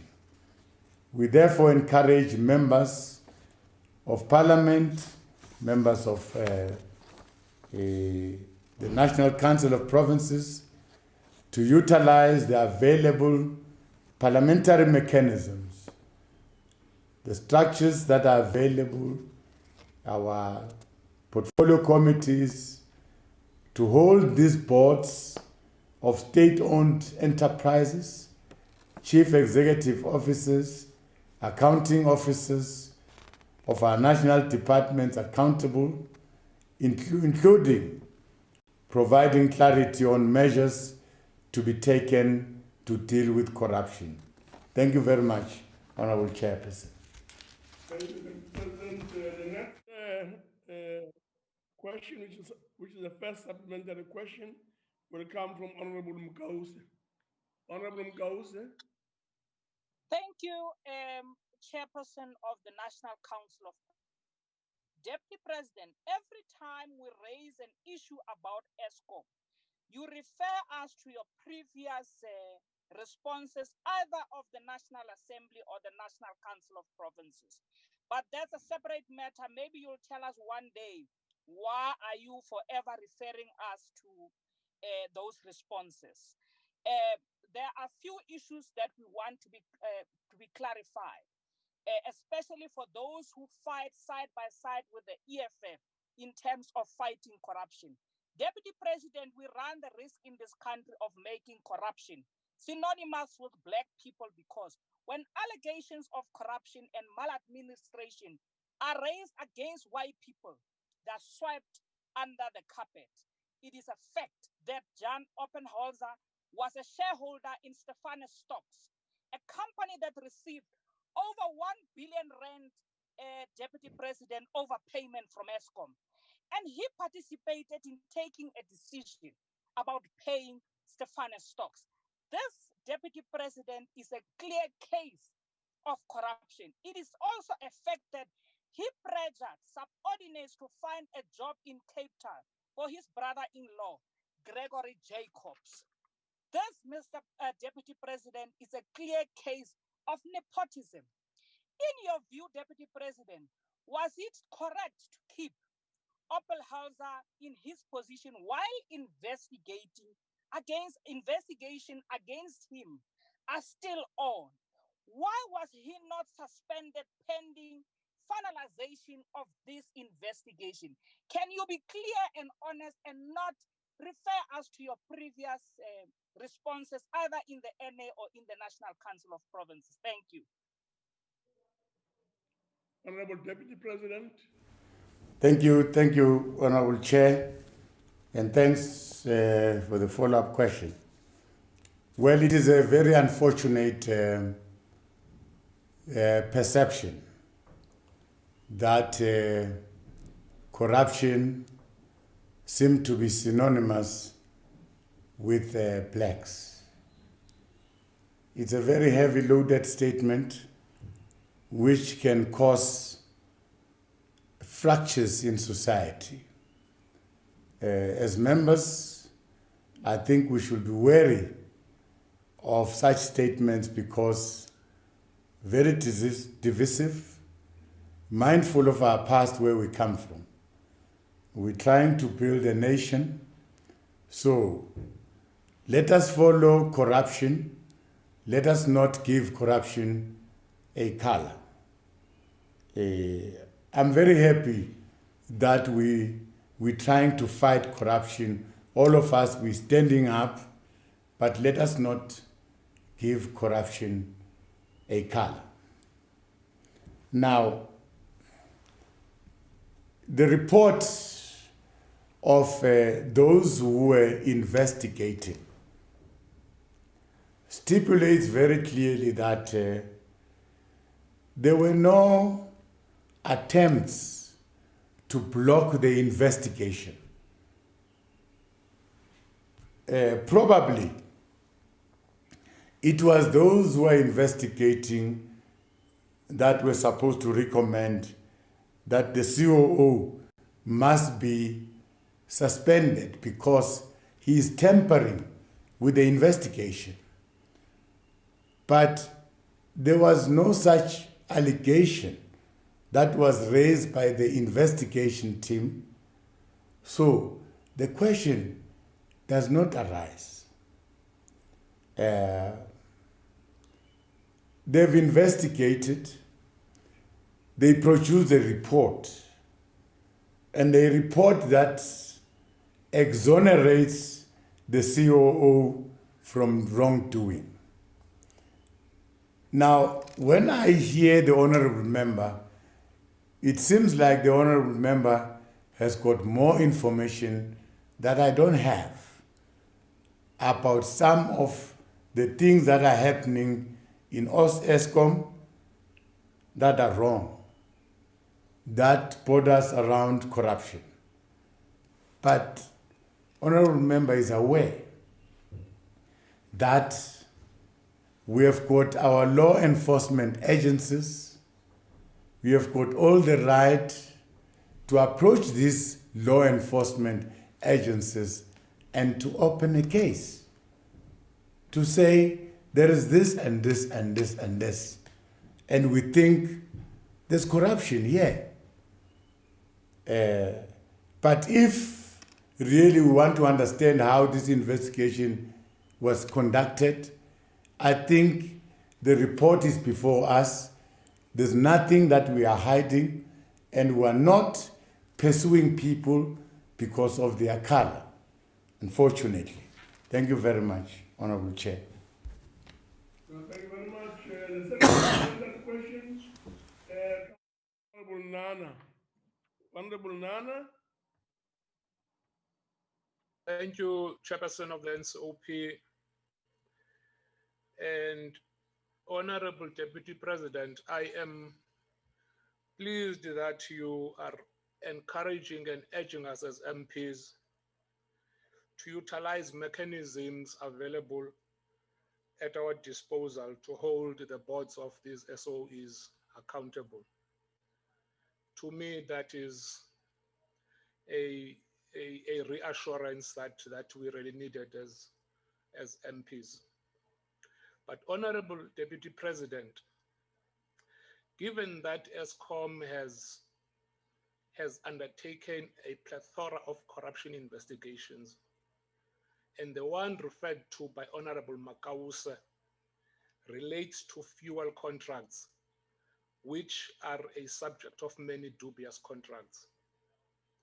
Will you in your capacity as the chairperson of the ESCOM task team undertake to ensure that all such contracts are tabled in a report before Parliament?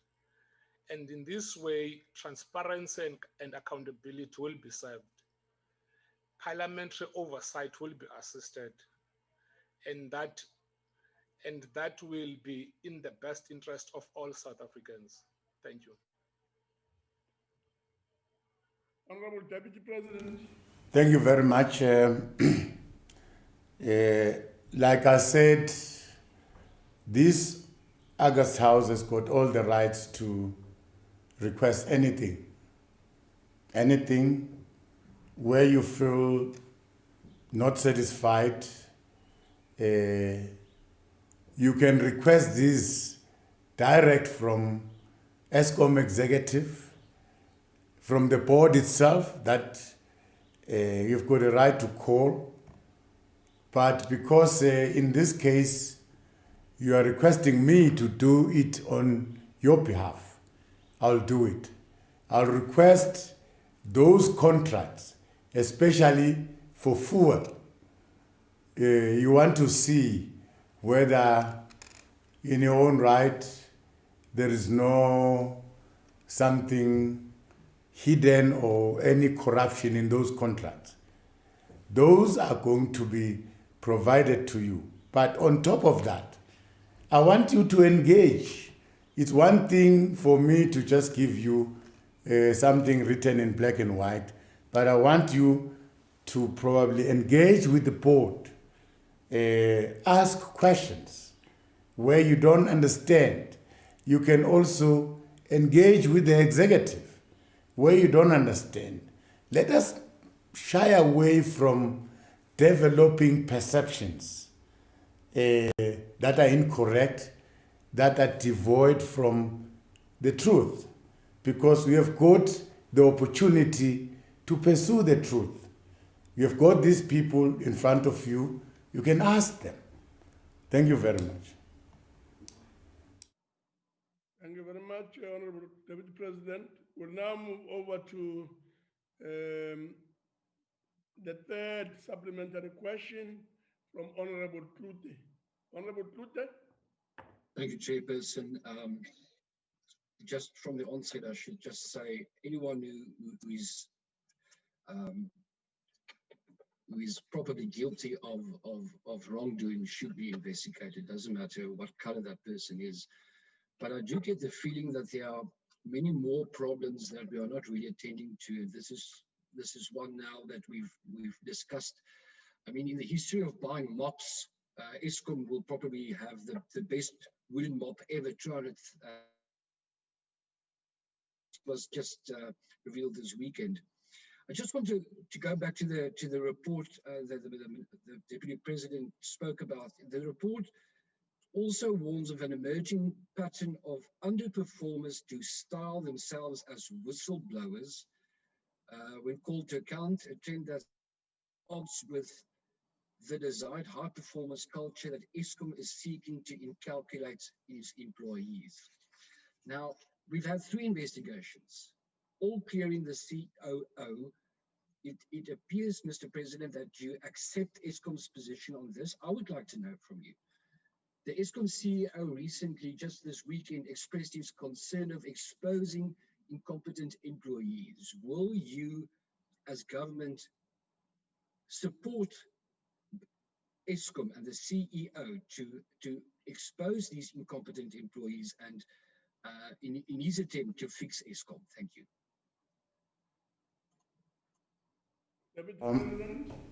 Thank you very much, Honorable Chairperson. Remember the relationship between ourselves and Eskom.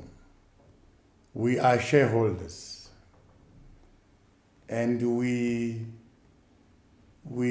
practice our shareholding through the Minister of Public Enterprise. We've appointed a board, and the board has appointed the executive, and we want to try by all means as government to give space to the board and the executive to run the affairs of Eskom without our day-to-day interference, political interference. We must try and avoid this because we want this utility to succeed. Now, as politicians, we've got our different perceptions about things, and we should allow this utility to be run like a company. Certain procedures should be followed like all other companies.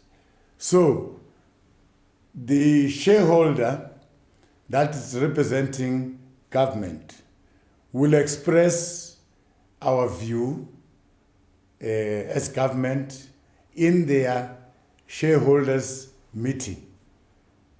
In their meeting with the board, wherever they interact, let's allow that formal interaction that is acceptable within the law, in the company rules, that this is the way shareholders must interact.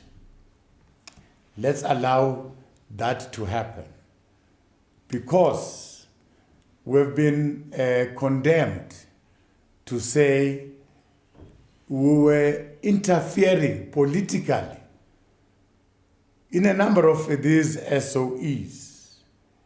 And in this 6th administration, we want to do things in the correct manner that allow these boards that we have appointed to run these entities. Thank you very much. Thank you very much, Deputy President. We'll now move over to the last supplementary question from Honorable Mkiva. Honorable Mkiva.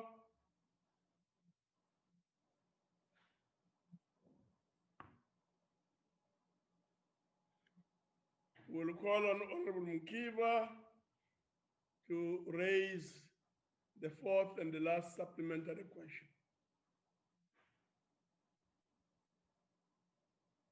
Honorable Mkiva, if he's not there, we'll move on. Chairperson, ikhona into nayo iyantenga intambo apha ze-network. Mandiwuhlabe kumbuzo kusekela umongameli mhlale ngaphambili ndibulisile. Kuba njengoko kudala kuphefumlwa ngalomba worhwaphilizo phaya kwa-Eskom. Usekela umongameli ke umntwana omhle nguye obhexesha i-task team. Ndiyanqwena ke into okokubana akanike abanyatheli basemhlabuhlangeni ababeke ezingqondweni into kokubana kumaxa aphina nesigqeba sakhe ekuqinisekiseni into kokubana luncothulwa nengcambu urhwaphilizo kwa-Eskom.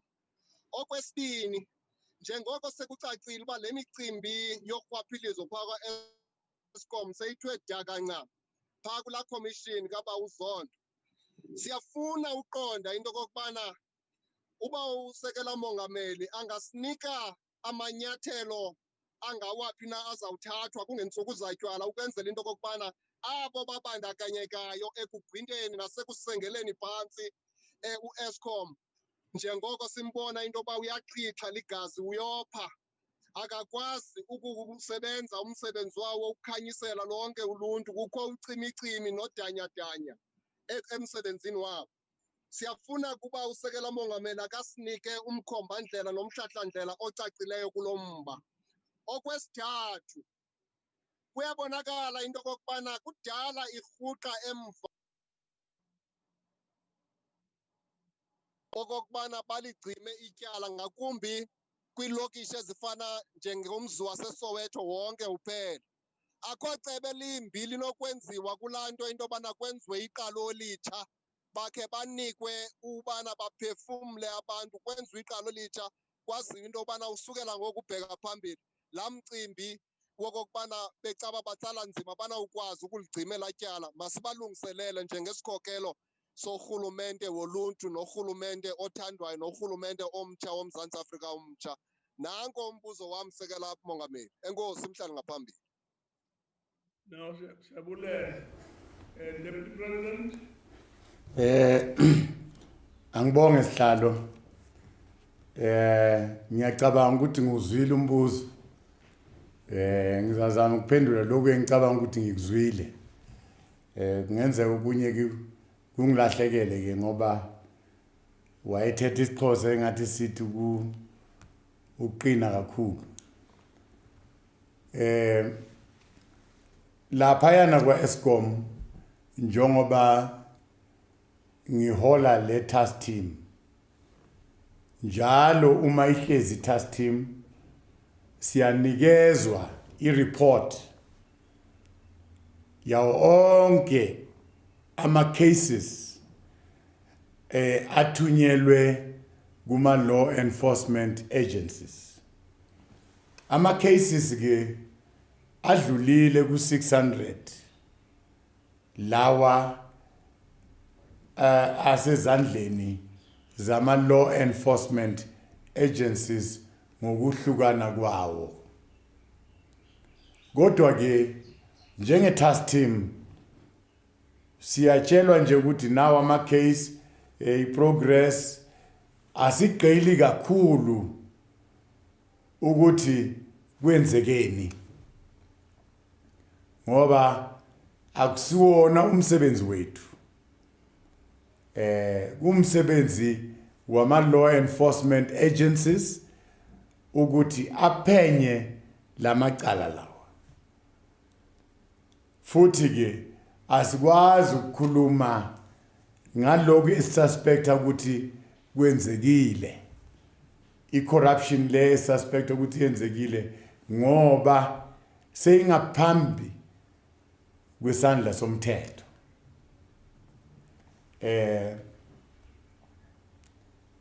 Ngokunye ke okwenzekayo lapha ku-task team manje ke abantu base-South Africa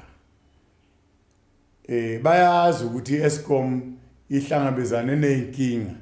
Enye yey'nkinga ehlangabezane nazo yinkinga yey'mali, ukuthi abanye okwakufanele babhadale umbani lo abawubhadalayo, abantu imizi ngemizi, amabhizinisi, umasipala, ngokuhlukana kwethu sonke kukhona la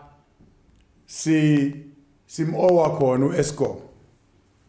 Manje ke siyamsiza thina u-Eskom ukuthi lapha kuphatheke khona ama department akahulumeni umasipala kufanele simsize ukuthi imali le esiyowayo thina ibhadaleke. Kungumsebenzi wami ke ukuthi ama department lawo ngikhulume nawo, abomasipala lawo ngikhulume nabo, sibone ukuthi siyayibhadala le mali, ngoba kufanele si lead by example.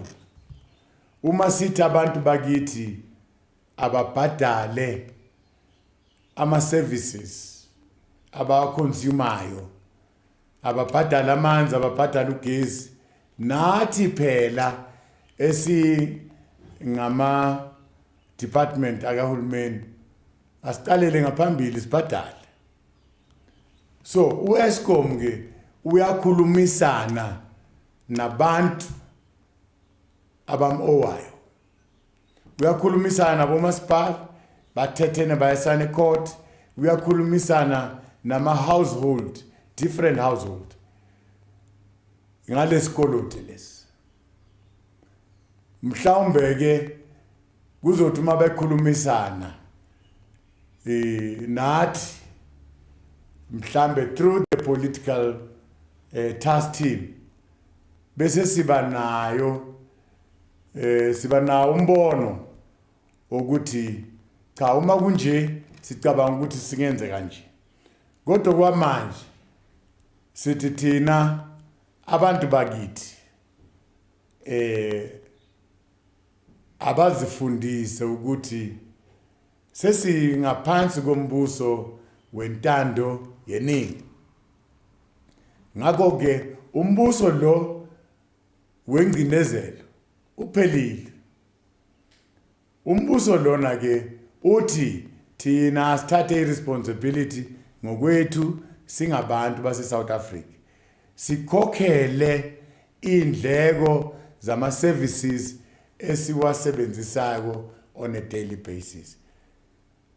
Lokhu siyokhuluma, sizofika lapha abantu bakithi bahlala khona, sibonisane nabo. Kukhona abantu bakithi abangasebenzi, indaba yabo i-different. Kukhona abantu bakithi abasebenzayo ngokomthetho kufanele babhadale, indaba yabo ihlukene kunabantu abangasebenzi. Ngakho ke ngeke sihlanganise wonke umuntu sithi hayi mhlambi isikolothi lesi asicithwe, ngoba kukhona abantu abaaffordayo, kukhona abantu abanga-afford.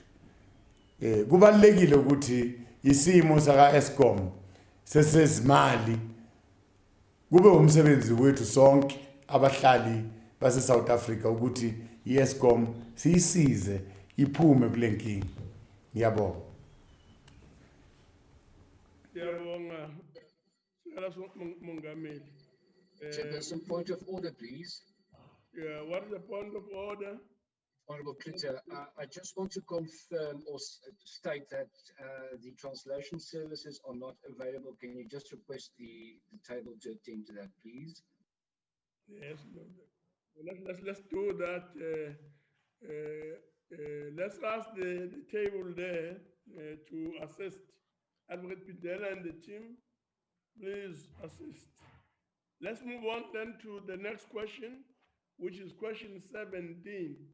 Question 17 is a question on corruption in Mfuleni local municipality. This question is being raised by DR Ryder from Gauteng, and the question is directed to the Deputy President. Honorable Deputy President. Thank you, Honorable Chairperson. Our response to the question is that we are aware of the ongoing challenges in Mfuleni local municipality. And we are working together with the Gauteng provincial government to restore governance and improve the situation that has impacted on service delivery. Our position, Honorable Chair, is that the integrity of our governance system has to withstand many challenges and threats, especially such as those reflected in the Honorable Raider's question with respect to Mfuleni local municipalities. When laws and regulations are transgressed and delivery of basic services is hampered, partisan politics should be reconsidered and hopefully be transcended, should be above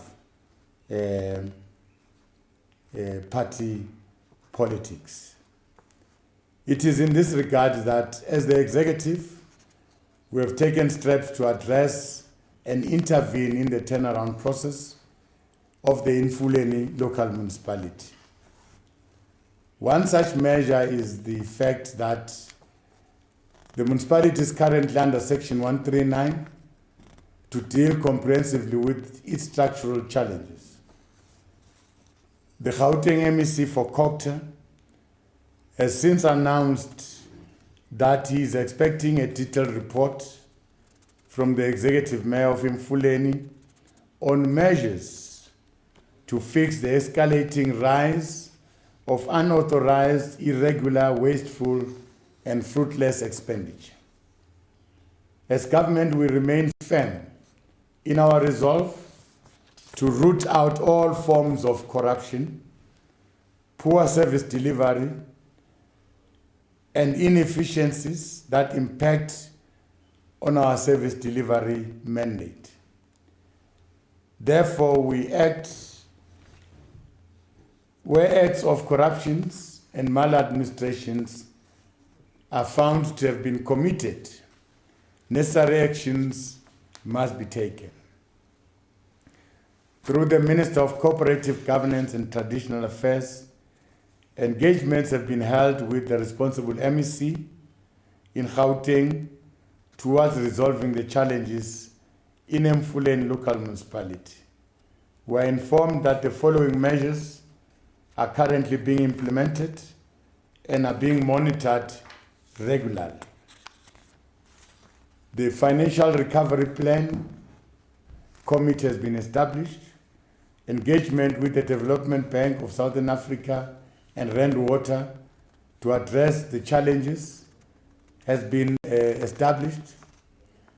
An internal audit investigation on mismanagement and abuse of municipal assets and vehicles by municipal officials and councillors to be conducted.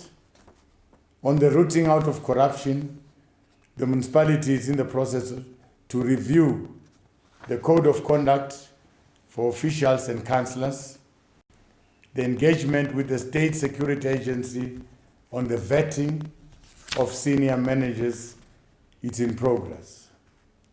These measures are aimed at turning around the situation and to address the issues that the Select Committee on Cooperative Governance and Traditional Affairs, Water and Sanitation had highlighted as concerning. We recognize that the challenges at the Mfuleni municipality, taken as a whole, underline the importance of the district development model that government is implementing in order to coordinate and improve development. As indicated earlier, the Presidency's investment and infrastructure data center will assist government in digital project monitoring and mapping of infrastructure projects, thus curbing the scourge of corruption and delays in project implementation. As the Inter-Ministerial Committee on Service Delivery at district level, we invite Honorable Raider and all other members of this House to support government in the implementation of the following measures to improve the performance of our municipalities across the country, including Emfuleni local municipality. Alignment of infrastructure development plans and operation with national, provincial, and district plans, ensuring that critical areas of revenue enhancement are strengthened and institutionalized, implementing effective control systems to prevent revenue leakages, wastages, and corrupt practices that deplete money that has already been collected. In this respect, Chair, we invite the private sector partners to work with government to support the spheres of local government. After all, it is local government level where service delivery can be felt directly by our citizens and communities. It is a common cause that consumer and business confidence is generated if there is constant supply of quality public services. There is a mutual reinforcing relationship between efficient service delivery and residents' willingness to pay for service providers. The opposite is also true in that where there is limited or absence of provision of basic common good, protest tends to erupt. We are encouraged that this House has been monitoring the intervention and the steps that are taken by the respective role players to deal with the financial, service delivery, and government-related challenges. In the final analysis, it is incumbent upon all of us to exercise continuous civic duty to resolve the administrative, political, and financial difficulties that prevent the delivery of basic services. Thank you, Chairperson. Thank you very much, Mr. President. We'll now move over to the first supplementary question from Honorable Ryder. Honorable Ryder. Thank you very much, Chairperson. Thank you, Mr. Deputy President, for the answer. And it seems like every time we meet Mr. Mabuza, I'm asking you about the latest debacle in Emfuleni municipality. Well, the municipality is just the biggest civil claim in South African legal history, and the court awarded it. This all unfolded while the municipality has been under administrative intervention by the Gauteng provincial government in terms of Section 139 of the Constitution, as you well pointed out. MEC Maile was chased from the Select Committee on COGTA. In the meeting, he was chased out by Honorable Trana Dodovu, and you spoke about taking politics out of it, and he was chased out by a member of his own party because he had to come back with better answers. Now, again, last week during the NCOP's provincial week, the MEC's arrogant responses were not only offensive to members, but showed his lack of the issues on the ground. And this was confirmed by later presentations that we received from the executive mayors, which absolutely contradicted what the MEC had told us. Now, a report was released yesterday showing how broken the Sedibeng district municipality is as well. So unfortunately, your famous district model is not going to work here. There's no money, there are no skills, there are just freeloaders. In Emfuleni, electricity outages last for up to a week while money is gathered to pay contractors to buy spares. Water outages and leakages are out of control. Now, creditors, staff, and councillors are unlikely to be paid with a bank account having been attached by the courts. We can't wait for more reports, as you said. You keep telling us about things that are in progress, Mr. Deputy President, but we need resolution right now. The province has failed to protect the ratepayers and residents. When will national government use its authority to step in and save the Emfuleni residents from this broken municipality? Thank you very much, Deputy President. Thank you, Honorable Chairperson. Well, I'm not really disputing the frustration displayed by the Honorable Member about the situation in Emfuleni. quite understandable. I've been there many times. The situation in terms of the infrastructure is really appalling. Leadership problems, the sewer spillage, the potholes on the roads. I mean, everything in that municipality seemed to be failing. But we have come to realize that instituting Section 139 alone, it won't help.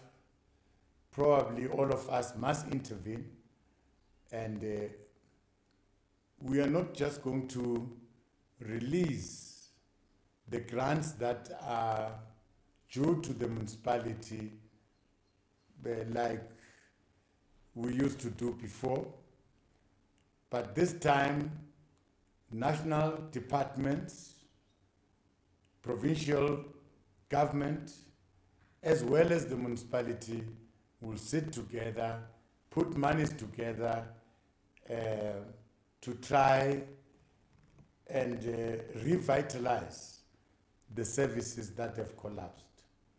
The honorable member must appreciate that national government, through the intervention by the president, by allowing the South African National Defense Force to go and assist in the unblocking of the sewer system, and the Department of Human Settlement, Water and Sanitation, their involvement in trying to deal with this spillage. All these are efforts that were sanctioned by the president in an attempt to assist the municipality. But it looks like we need to do more. We appreciate that, and we understand the frustration, but we are going to step up our intervention and get the situation corrected. Thank you very much. Thank you very much, Deputy President. Now for the second supplementary question from Honorable Mpaela. Honorable Mpaela. Yes, Honorable Chairperson, Honorable Deputy President.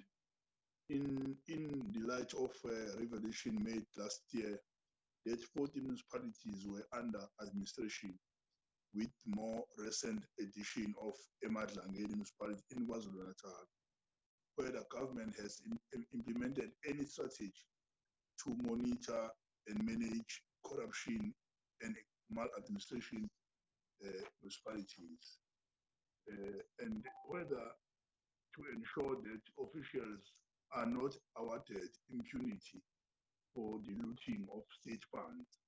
I thank you, sir. Honorable Deputy President. Thank you, Honorable Chairperson. I think all the municipalities that were put under Section 139, 1B, and some few of them were put under 139, 1C. Some of them have recovered from the situation, and they are doing fairly well. Some have relapsed. They've gone back to the same situation, and we are dealing with fresh problems. Yes, probably we cannot go on and intervene in the same way. As much as we intervene using Section 139, but we should not make this the challenge that must be faced by the Department of Culture alone, by a province alone.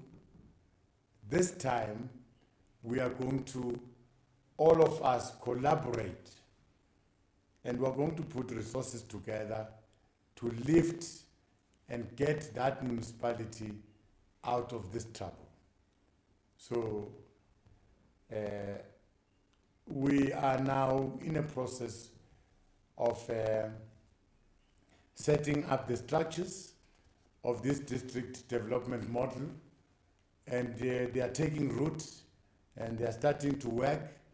We're going to see more and more improvement in the areas where we have intervened, and we're going to see again a lot of improvement in our fight against corruption. Thank you very much. Thank you very much, Deputy President. We'll move on now to the third supplementary question from Honorable Dango. Honorable Dango.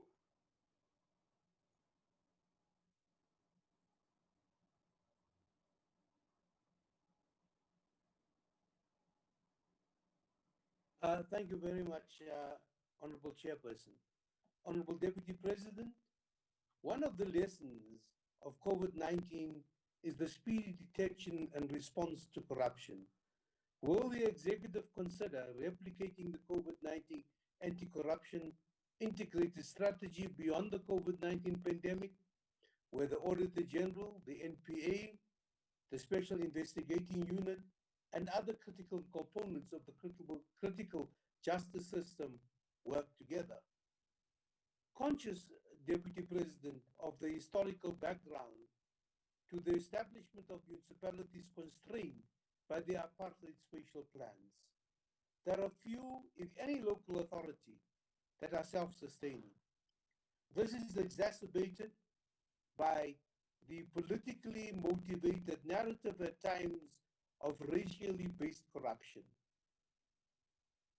The infrastructure is more than 70 years old in this area, Chairperson. They need the funding to fix that. Also, Chairperson, the Executive Mayor said to us very categorically that the SANDF can come and assist to resolve the matters, but the polluters upstream, the previous administration in Johannesburg and Tshwane, has exacerbated the problem in the Vaal area system. With that, Deputy President, let me thank you very much and appeal to everybody that what we need to do is not be fault finders, but solution finders. Let us all be together in trying to find solutions non-politically in the Mfuleni area. Thank you, Deputy President. Deputy President. Thank you, Honorable Chairperson. I think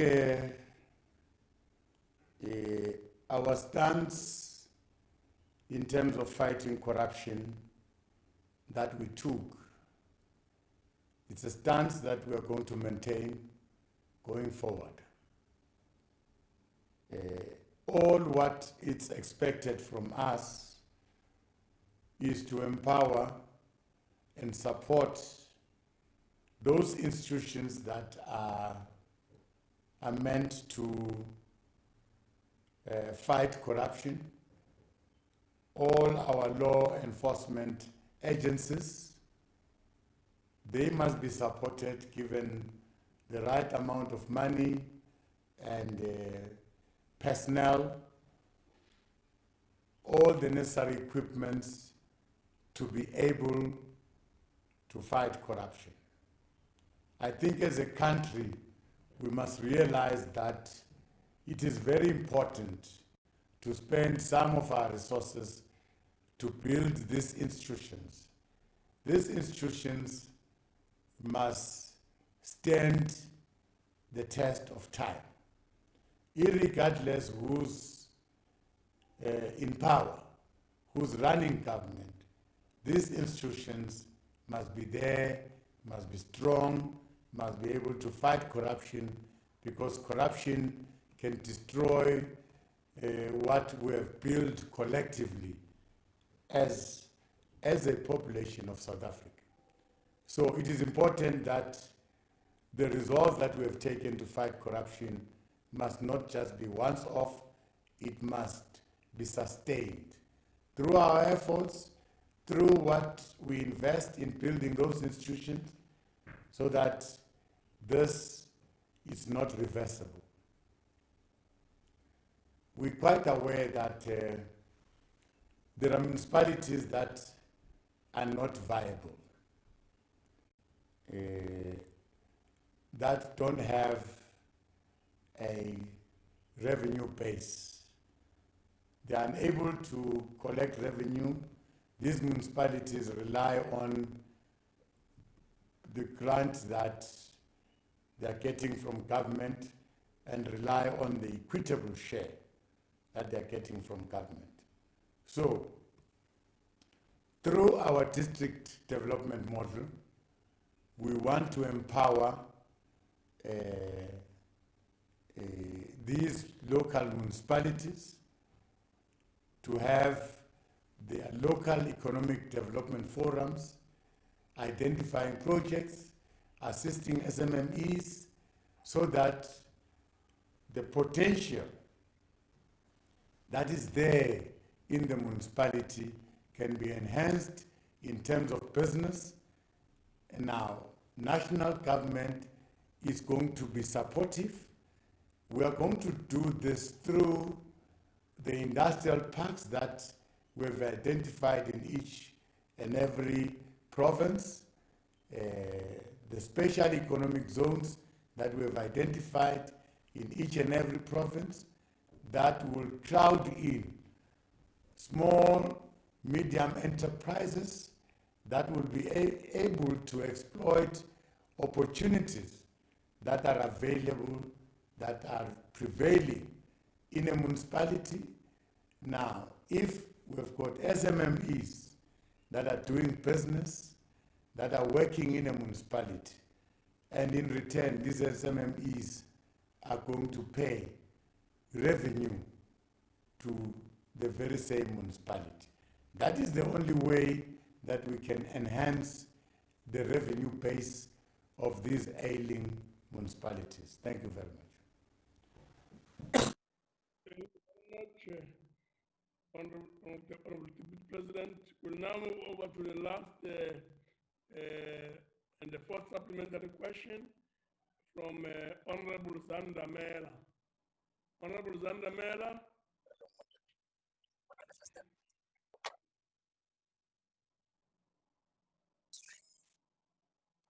Hello.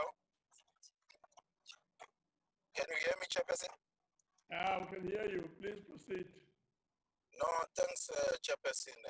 Deputy President, the main reason for the dysfunctional local spheres of government is structural and deliberate. You know that you deploy people to municipalities who cannot run these municipalities. You also know that the Auditor General has time and again issued instructions on issues that should be resolved in all the municipalities. Now, Deputy President, at Mfuleni municipality, there were 81 matters of emphasis highlighted by the Auditor General for the 2018-2019 financial year. Up to now, Deputy President, no plan has been deployed, has been developed to rectify these reports from the Auditor General. If no one is arrested for these acts of sheer criminality and no plans are put in place to correct these mistakes, it is therefore correct, Deputy President, to conclude that these acts of maladministration that collapses municipalities are deliberate acts of sabotage by the ruling party in order to loot these municipalities even more. Thank you, Chairperson. Honorable Deputy President. The follow-up question. The report by the Auditor General, the audit report, raised a number of issues. Some of them were bordering around corruption. And some of the issues were reported to the law enforcement agencies.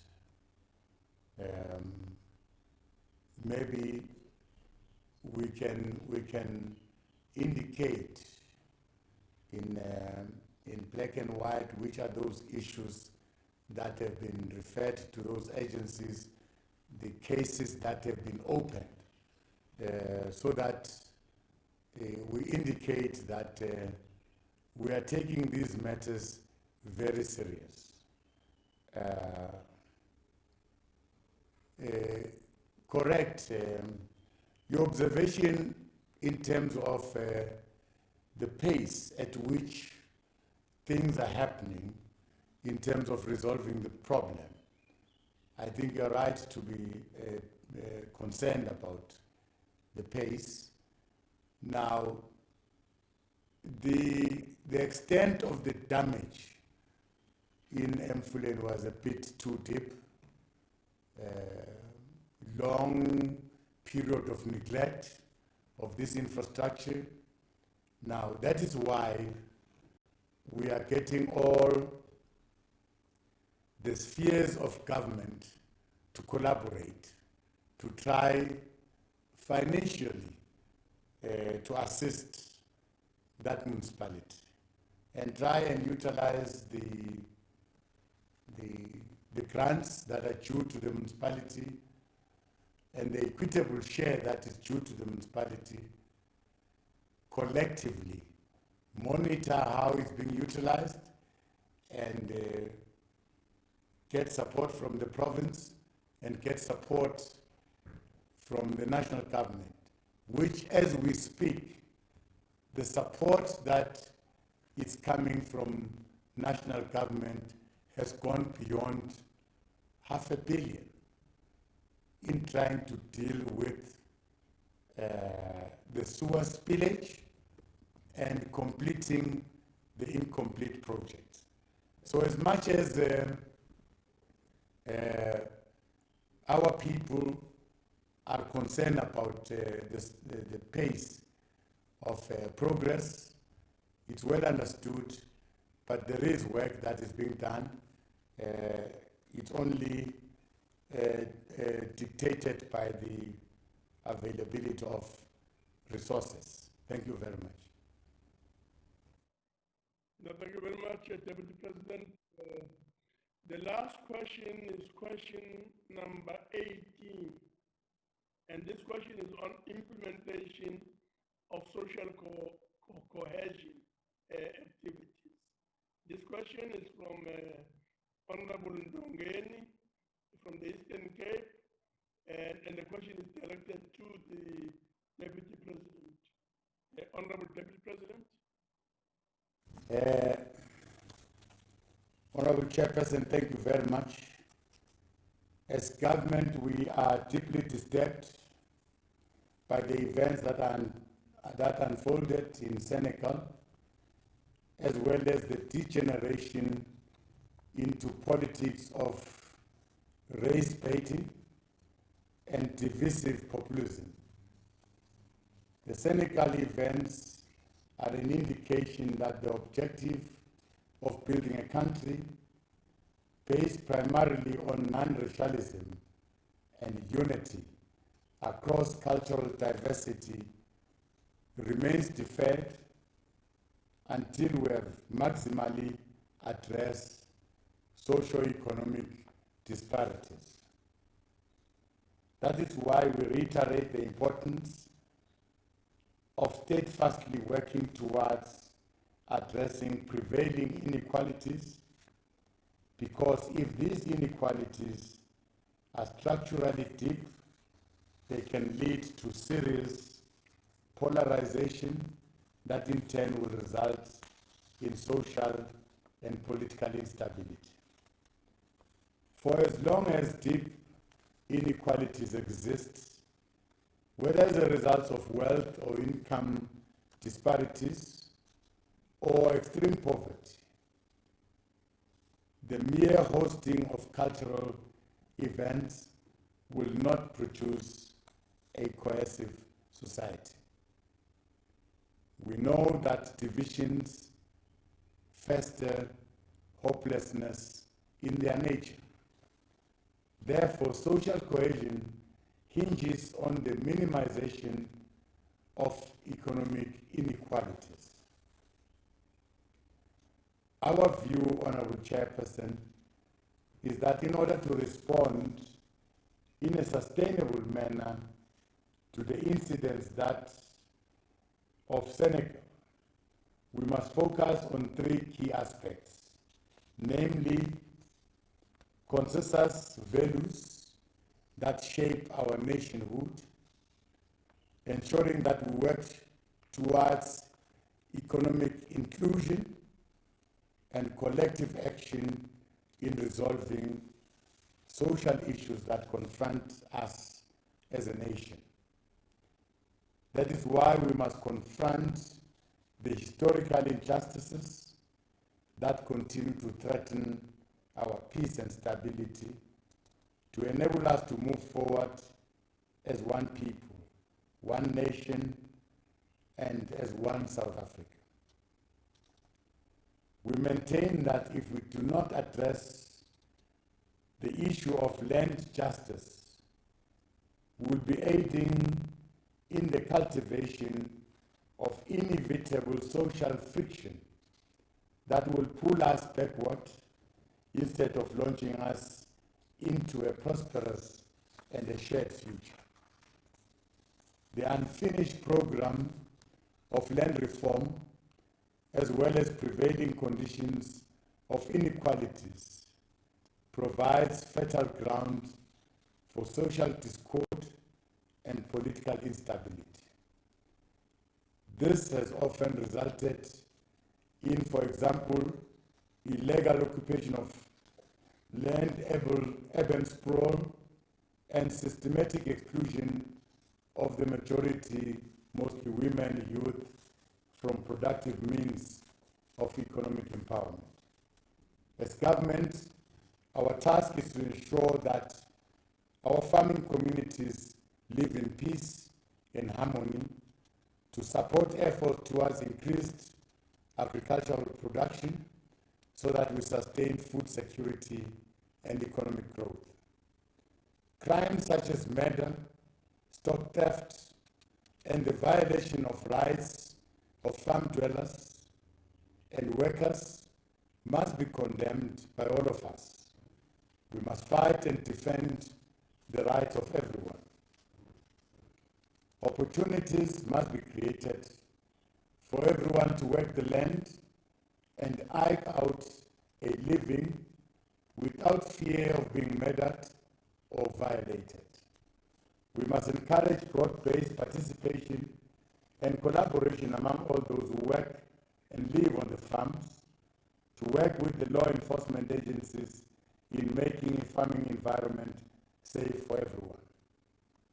The preamble of our Constitution commits all of us to heal the divisions of the past and establish a society that is based on democratic values, social justice, and the fundamental human rights, as well as improve the quality of life of all citizens and free the potential of each person.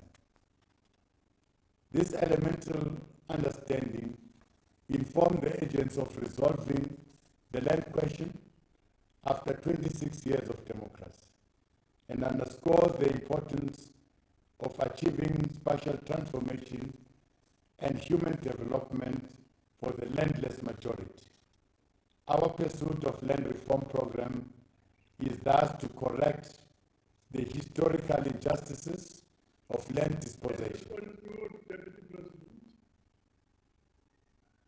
It is a quest, Honorable Chair, to achieve spatial equality, nation building, and unlocking of our country's economic potential in order to build a sustainable future for all South Africans. Thank you very much. Thank you very much, Deputy President. The first supplementary question comes from Honorable Ndongeni. Honorable Ndongeni.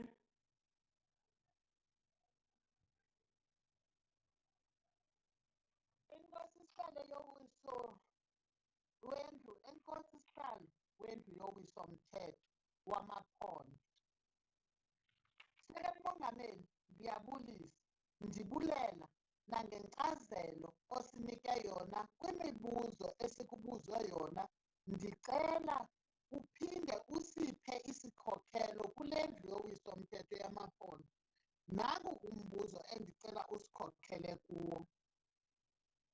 The Senegal incident has once again demonstrated racial polarization within our farming communities and the polarization of the public discourse on the root causes of farm killings in our country, which has the potential to threaten our country's stability.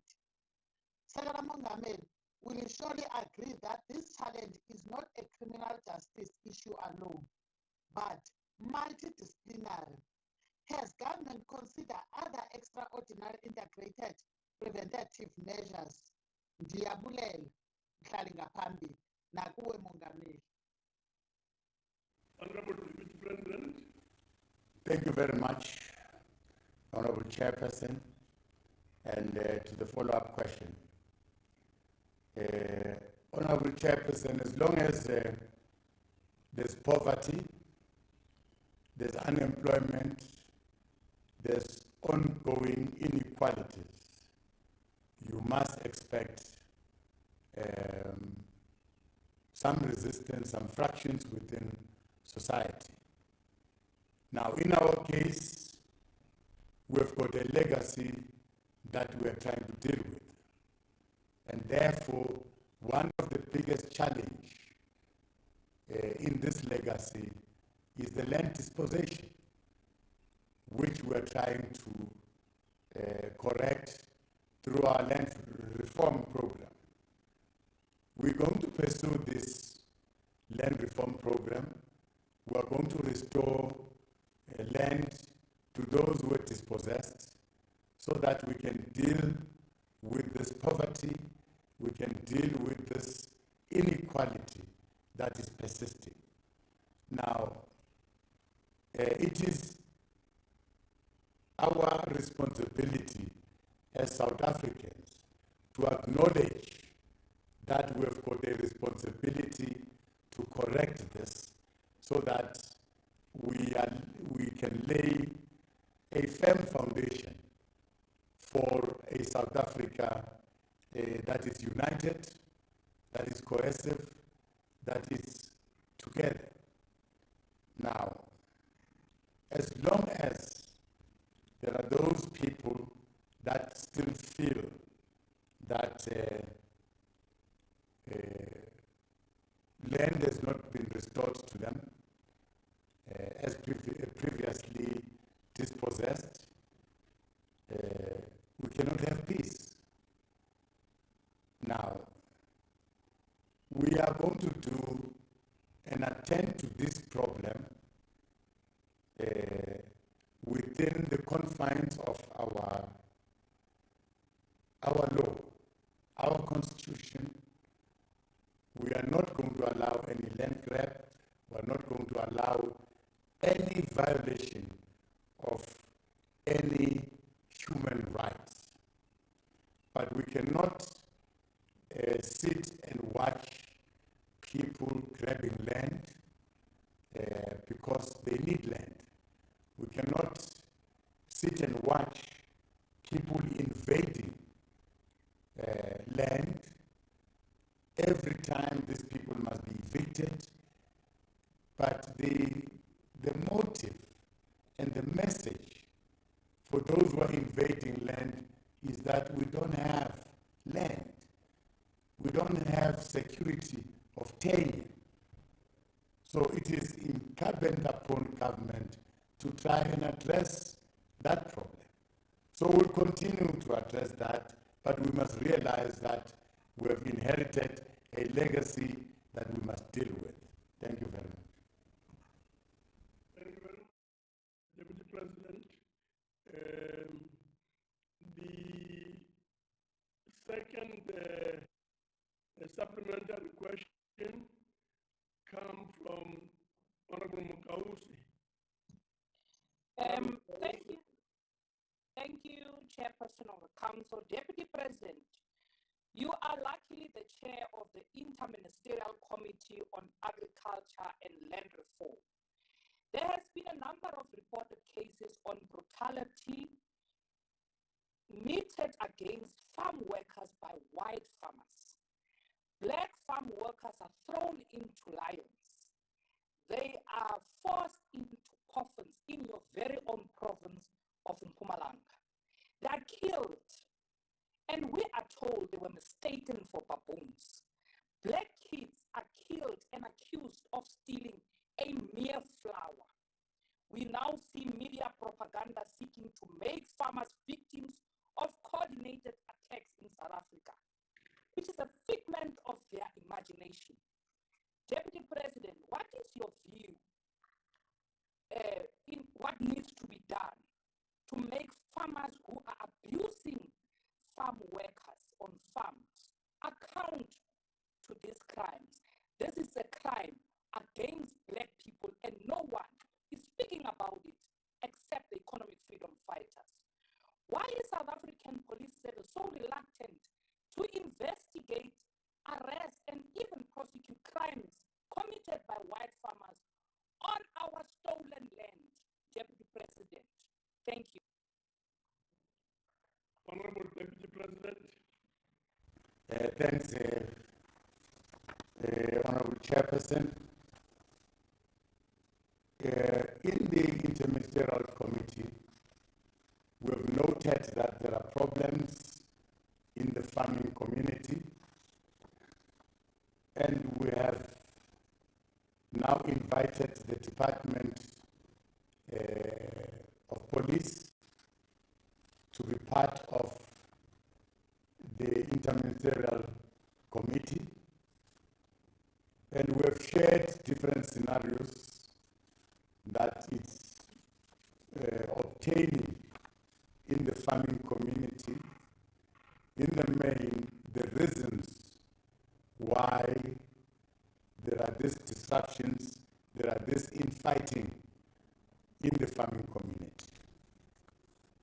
Now, we have formed a committee that will visit all these areas where there are frictions, where the farmer is fighting, the landowner is fighting the farm dwellers on a number of issues, where farm dwellers are complaining about stock theft.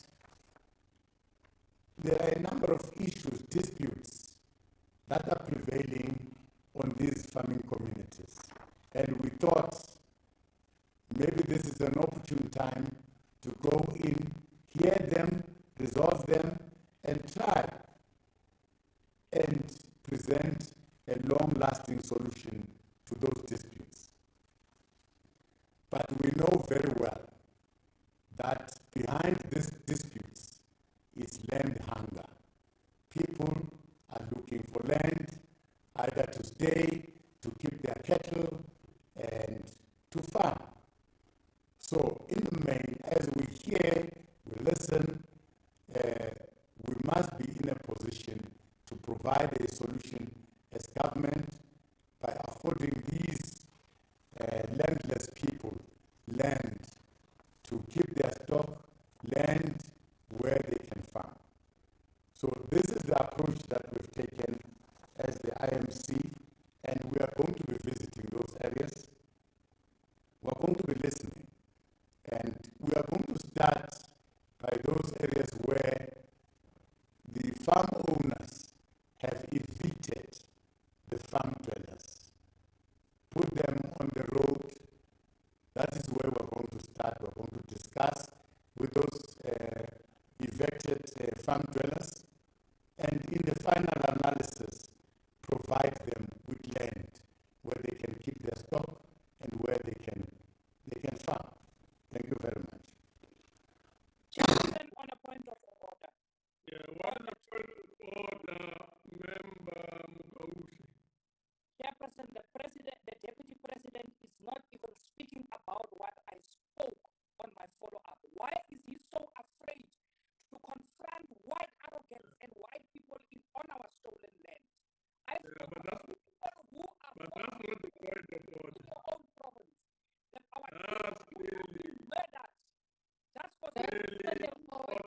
flowers. Why are you so afraid, Deputy President? Concerned by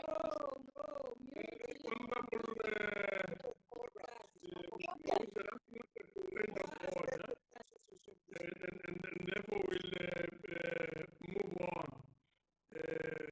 And I'm sure it's late in the day for me to emphasize the point. Please do not do what you've just done now. You are completely out of order. Let's move on to the third supplementary question. Honorable Klute. Thank you, Chairperson. May I just start by saying we should never underestimate the power of prayer during the days in Senegal. I know of many religious groups who actually went there and all over the country actually prayed for peace just in Senegal. We should just acknowledge that. I would also like to remind this House of statements, words we use that incite violence, like an MP from the other, give the name, who actually called for the fire brigade to burn these words. And unfortunately, a few days later, we saw a farmer from Koffiefontein being set alight during a farm attack. Chairperson, I said it previously in this House, to burn someone is the most violent and diabolical form of death possible. It reveals the most evil and wicked humanity can offer. So I'm also concerned about the fact that inequality is being used as an excuse for a reason to kill a young man, a 21-year-old man, and tie him to a pole. So I'm very concerned about that, Mr. Deputy President. There's one thing we should agree upon. Leaders, we in this House and the other House, cannot, we may not, we should not make statements that incites violence, racism, and bigotry. You spoke about responsibility, Mr. President. Order, Chairperson. What's your point of order? This member is out of order. Murder is murder irrespective of color.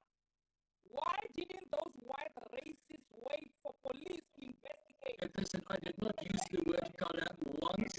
I don't know where she's coming from. I did not use the word color once. Order, honorable members, order.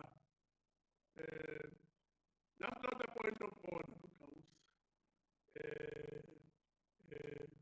So we will really have to continue. If we have a point of view, let's try and raise those point of views when we have allocated time to speak. Use the time allocated and say our say. We will not allow white arrogance ever again to undermine our people in South Africa. Honorable Tute, please move towards concluding. Thank you, Chairperson. The problem with the issue in Senegal is that it was not only one particular party who made certain dangerous statements. Now, I want to give you a statement. If they can't live here, white people must leave South Africa. That was said by an ANC Youth League spokesperson in the Free State. Now, my question to the Deputy President is, you are the patron of the moral regeneration movement and the Deputy President of the ANC. Will you and your party act against your own leaders who incite violence, racism, and bigotry as well? Honorable Deputy President.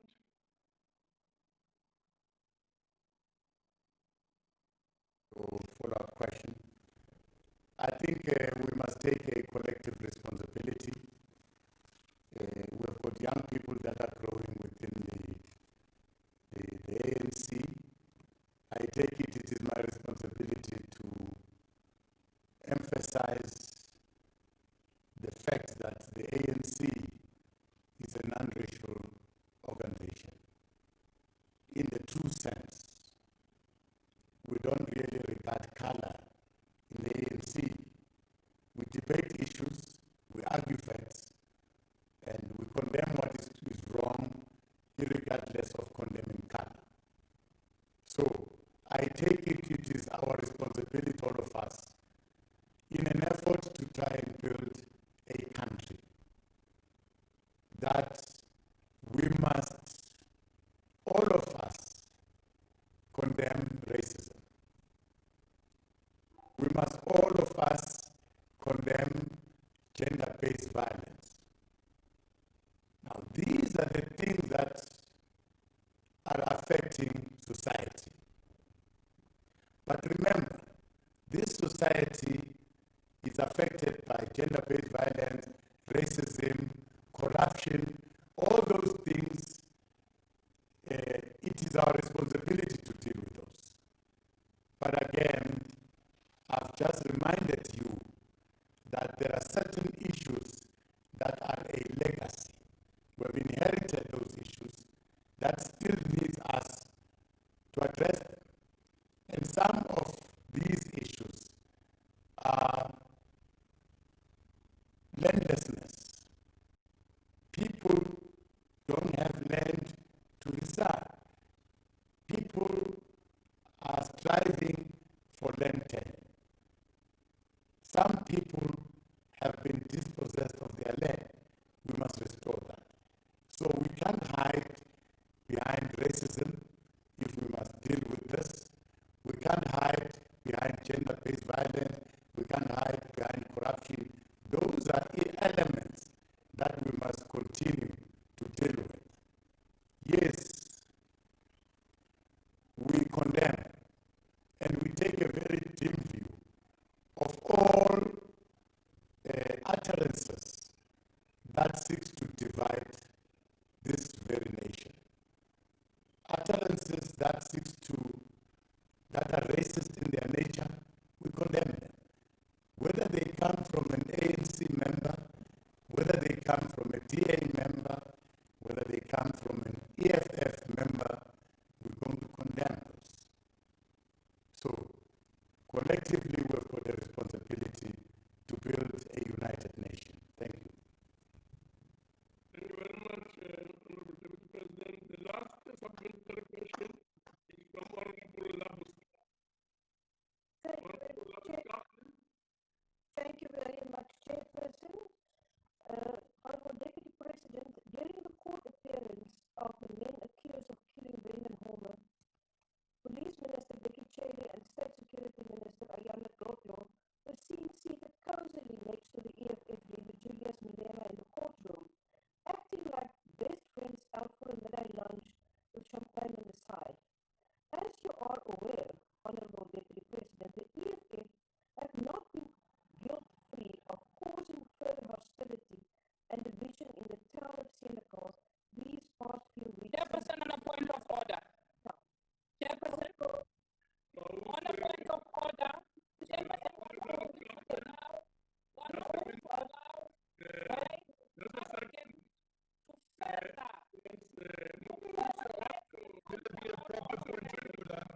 we went to court to go and defend what belongs to the South African government. Who the hell are you, as well? Your language. Your language.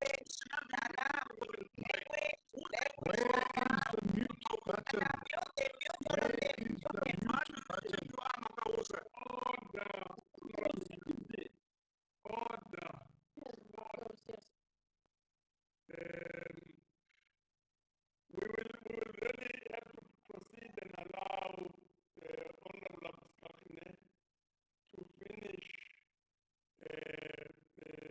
raising fourth supplementary question, which is the fourth one, the last one. Please proceed, Honorable Abusakne. Thank you, Chair. Honorable Deputy President, you just said that all of us has to condemn corruption and racism. Do you think the image of the National Police Minister and State Security Minister seated next to the leader of a party that has further amplified the racial divisions in Senekal and across South Africa sends the right message to the people of the country? Chairperson, I'm again rising on a point of order.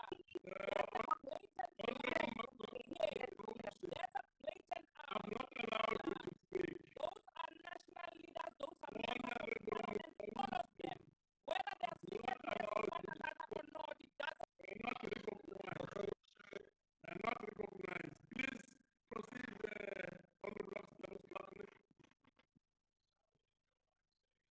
Chair, can I repeat the last part of the question?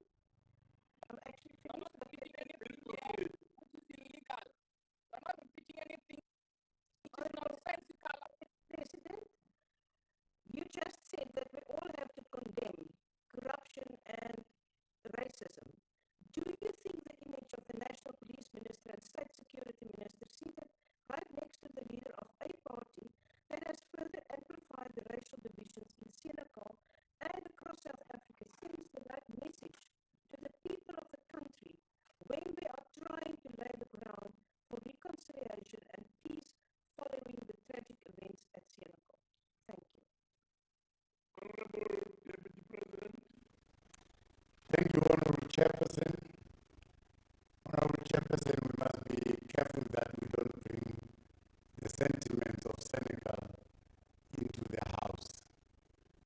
I can see that we're old enough and we are given the responsibility of leading the country, and we must not degenerate into that crisis ourselves. The question about Minister Taylor sitting next to Honorable Member Malema. Remember, these two leaders, in their own right, they belong to the National Assembly. They share seats there in the National Assembly. And they are in opposition. On a daily basis, when they speak, they differ. But differing does not mean we cannot sit together and discuss. Remember, they've